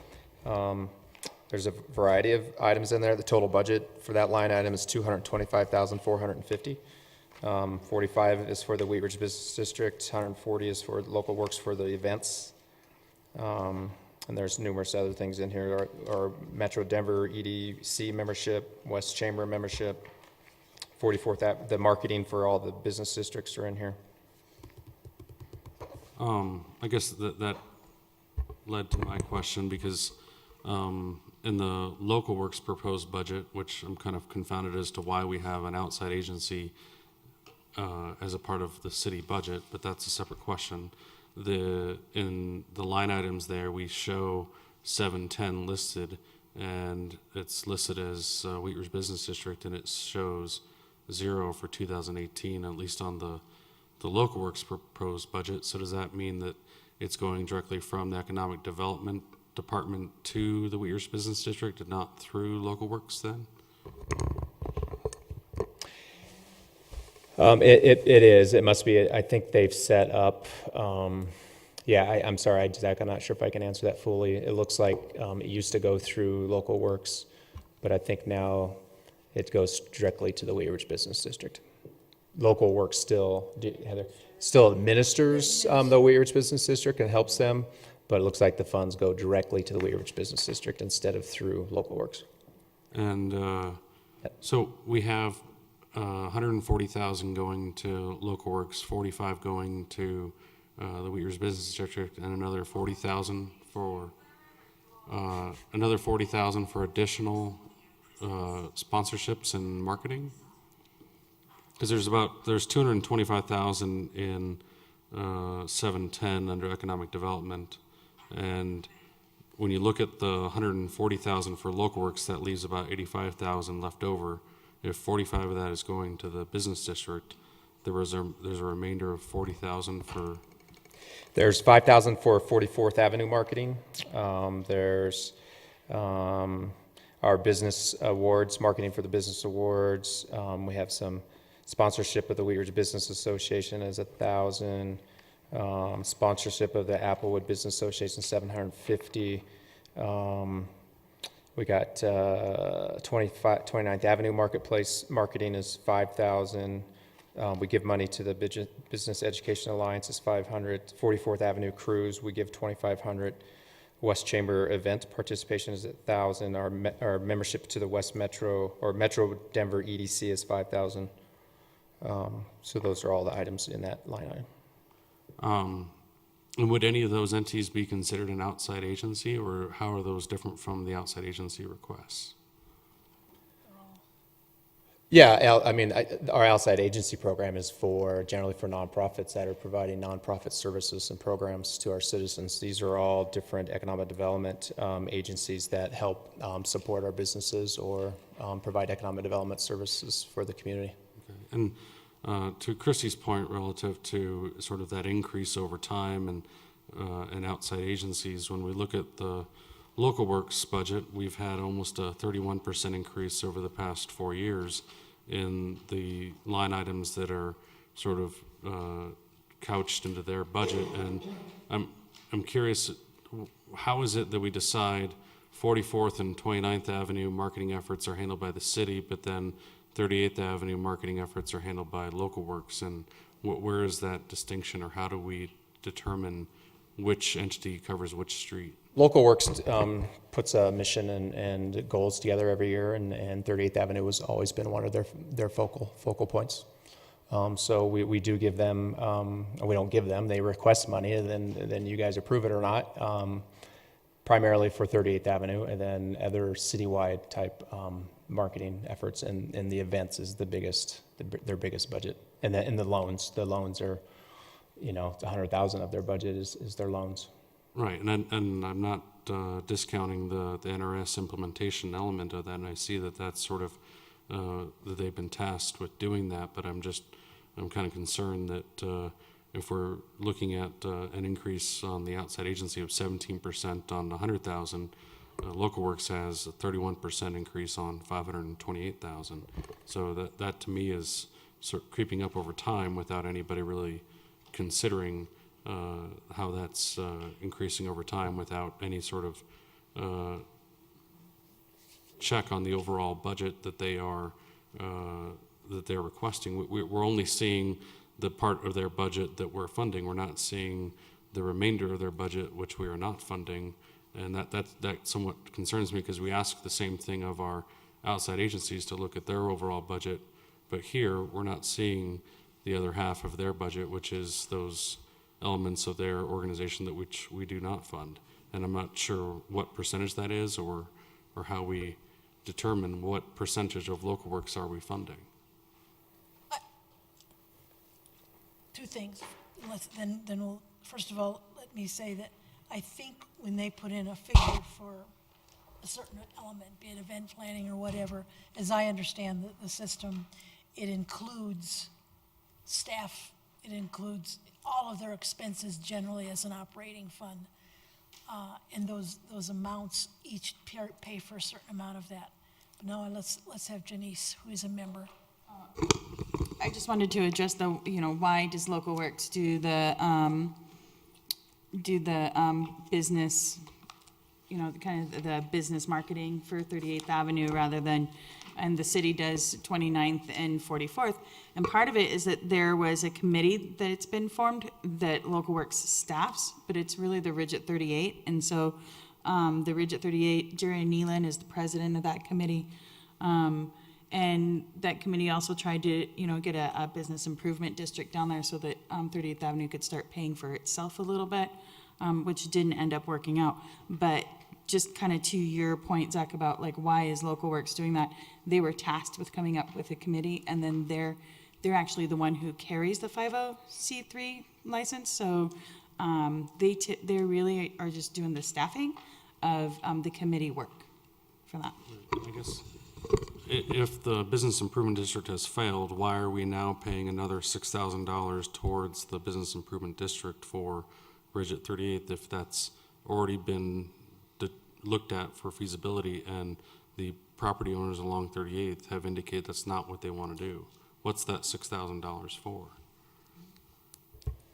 Our understanding is that they feel that they have the support now to take it back to the businesses and form a business district. So they're asking for the funds to help with that again. I'm going to go. Okay. For the Local Works budget, they are I want to say 501, they're not a C, are they a C3? And they do follow those guidelines very strictly, and they are audited every year. So their budget is audited every year. In comparison, the Carnation Festival has no accountability as to where that money goes. And so that would be one of my concerns, is that I support the Carnation Festival. I totally want it to go forward. However, where is the money we're giving to the Carnation Festival, and where is their accountability for that? And I know where this accountability is. I've seen the budget. Their budget is on their website, and they're audited every year. However, as far as the Carnation Festival, we don't have that same paperwork. So completely want the Carnation Festival to continue. However, I would like there to be a little bit of accountability on that. And as far as the costs associated with what Local Works does, again, they are tasked as a partner with the city into producing these events, and it costs to produce them. It costs people, it costs everything associated with it, marketing, banners, bands, everything that goes along with it. And those are those costs, and that's the direct contribution back to the city. I think I had Ms. Davis earlier. I just want to make a quick comment about Renewal Wheat Ridge. So a couple things. So it's been kind of an agreement that $300 would go to Renewal Wheat Ridge. 300,000. 300,000. However, this year, I didn't vote this way, but this year, Renewal Wheat Ridge also did vote to give back the tax increment from Wheat Ridge Cyclery back to the city instead of keeping it. So it was kind of a, to me, I mean, that's what makes urban renewal successful. It's what makes it successful in Arvada, is that urban renewal has funds to reinvest. And because we gave those tax dollars back to the city, then Renewal Wheat Ridge isn't getting those funds to keep the investment. So that's always been kind of a $300,000 in your budget type of situation that we've done. And Used to be higher. It used to be 450, I think. yeah, and then I think the other thing with that, I think council has had a great deal of knowledge of what we've done with it. 180 or 120 just went to the streetlights on 38th Avenue, and then the light that's going up over off of Youngsfield. So I do think council is always aware of what we've done with the money. Mr. Matthews, do you want to add to that? I just would like to remind Councilwoman Wooden that the Carnation Festival Committee came into this room in this study session and spent an hour going over their balance sheet and telling us where all their money went and how they spent it. And I would remind anybody that it's totally a citizen supplied labor effort. They have no salaried employees. Huh? They used to, but they don't, because they decided it was not economical and was not working out. But they do give us an accounting of where every penny goes, income and outgoing. Pardon me. So I don't know how well it's audited, but we do get a balance sheet from them of where they've spent their money and what they've done with it. And so, thank you. We've got a couple items that are sort of floating around up here. I heard a request for a budget from Local Works. I've heard a request for a Carnation Festival budget. I'd like to settle some of these, as well as the discussion about outside agencies, because we seem to be floating discussions. So I've got two hands up. Do you want to add to what I'm saying here? Please. I would support getting a budget from Local Works, but I would like for it to be in this format that it's presented to us, as in the same as expenses. However, I know that some of this stuff, you just have to see the detail to see where it's at. So if they could add a narrative to, which I'm sure they probably already have the majority of it done like that. But so, like line item 721, Local Works, in 2017, they got $50,000 for that. Then they can show how much they spent under Local Works, and then I'd like to see the narrative of all the things that it went to, so that it can kind of tell the story. And then I'd like to remind everybody that Local Works was here this last year. They also went through their budget. It's also online, and you're welcome to call and go and meet with them to talk about their budget whenever you would like. So are their audits. And so was the Carnation Festival. They were also here. I'm going to go with Ms. Duran here. Okay, thank you. What I was going to suggest is, since we're asking for accountability from all the outside agencies, to bring that in when they come in to make their request. I think that we should have a consistent, be consistent here. If we want that from the Carnation Festival, yes, they came in and kind of went through all that with us, but let's also have it in maybe this form too, so we can all visually see it. And I think with Local Works, this is great as to how they're spending the money that we give them, but I think it'd be great to see their overall budget, so that if we're giving them this amount of money, we can see, all right, it's needed because here's their overall budget. above and beyond this. So that's what I would like to see from both of these.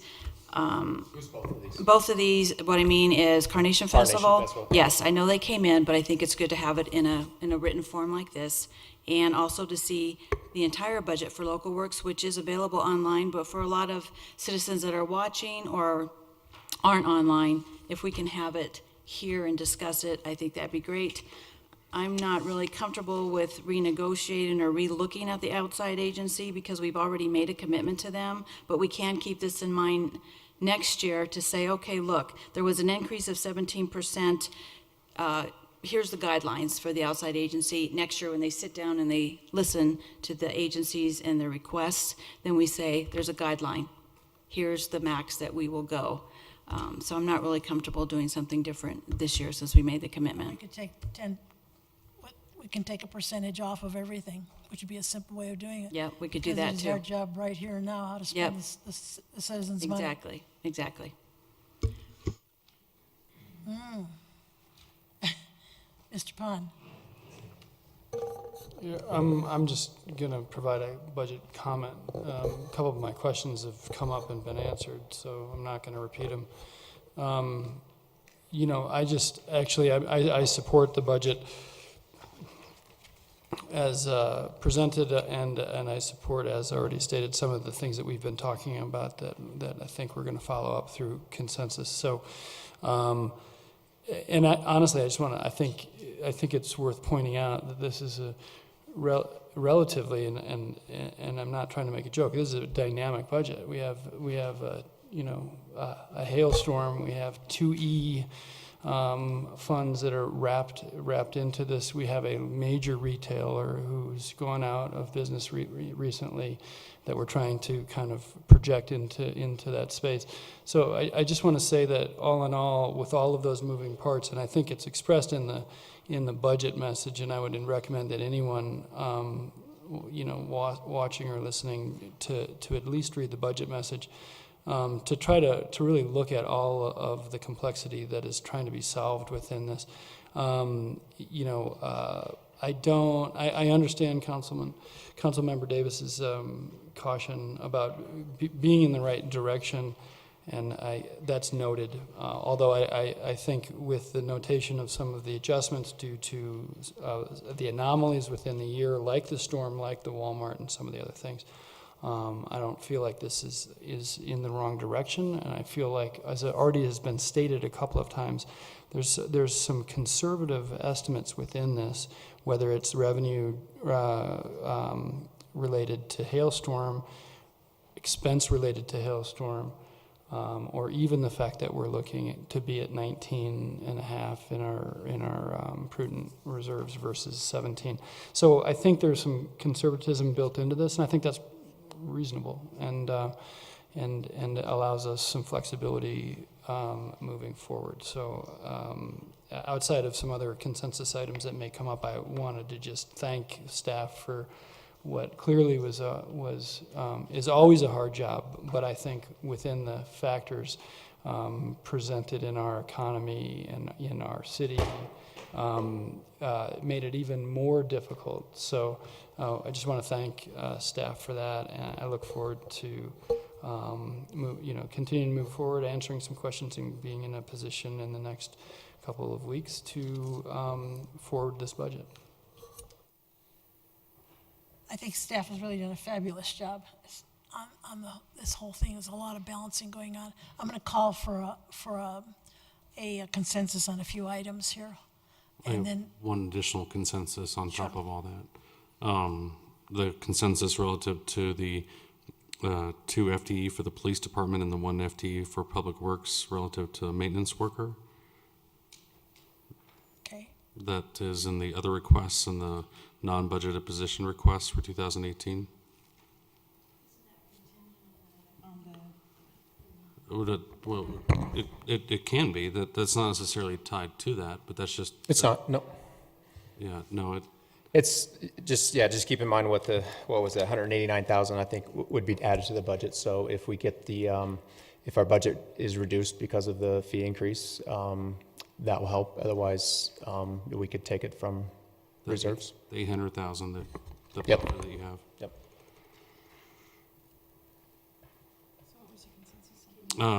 The consensus is relative to approving the budget requests relative to 2 full-time employees for the police department and 1 full-time employee position for the public works department, those being a police officer 2, records management specialist, and maintenance worker 2.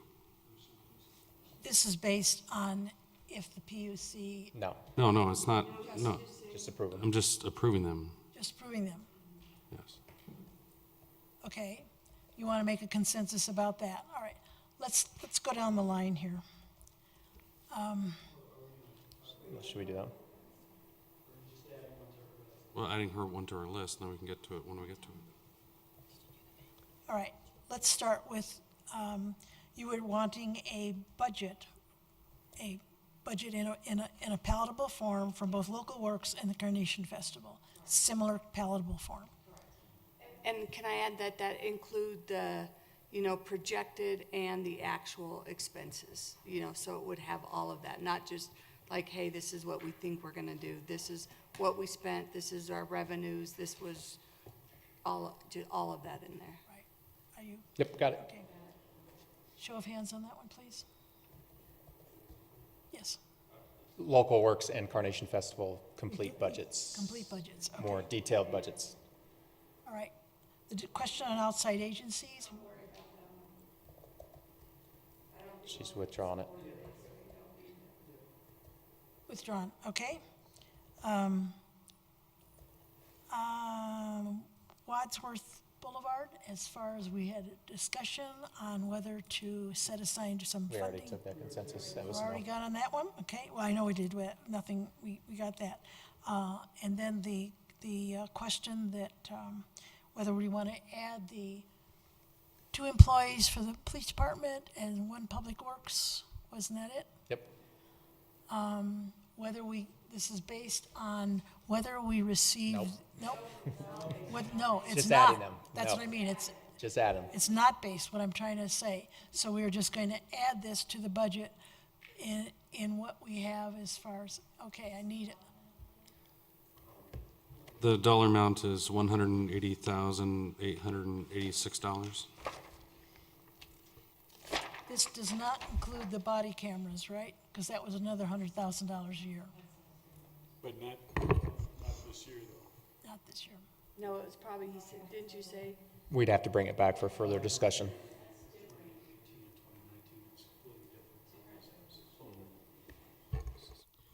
So it doesn't include the records management specialist because that goes with the different records?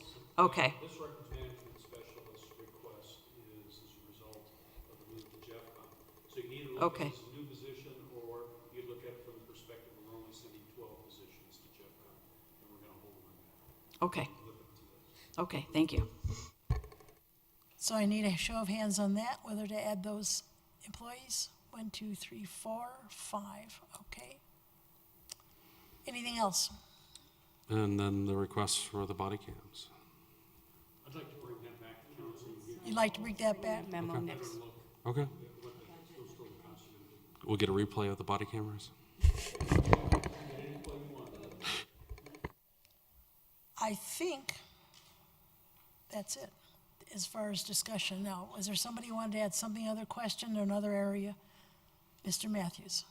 Just a short comment, and as I was going through budget and thinking about this here, it dawned on me that just for food for thought, I'd give you a different take on why I'm so picky about accountability and metrics and other benefits to cost ratios.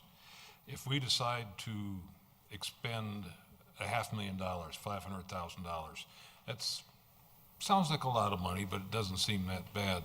But just remember, somebody, and that's mostly our citizens, have to spend $16,666,666 to generate that $500,000. And that's a lot of leverage, and that's asking a lot of our citizens when we have, everybody's got kind of a set budget. We just don't have a lot of money around, so it's important, I think, if we demand accountability for everything that gets spent around here, because it's darn hard to come by. You've got to, you know, you got to spend $33 million to get $1 million expenditure. That's a lot of money that the people have to support it in order to do what we want to do. Thank you.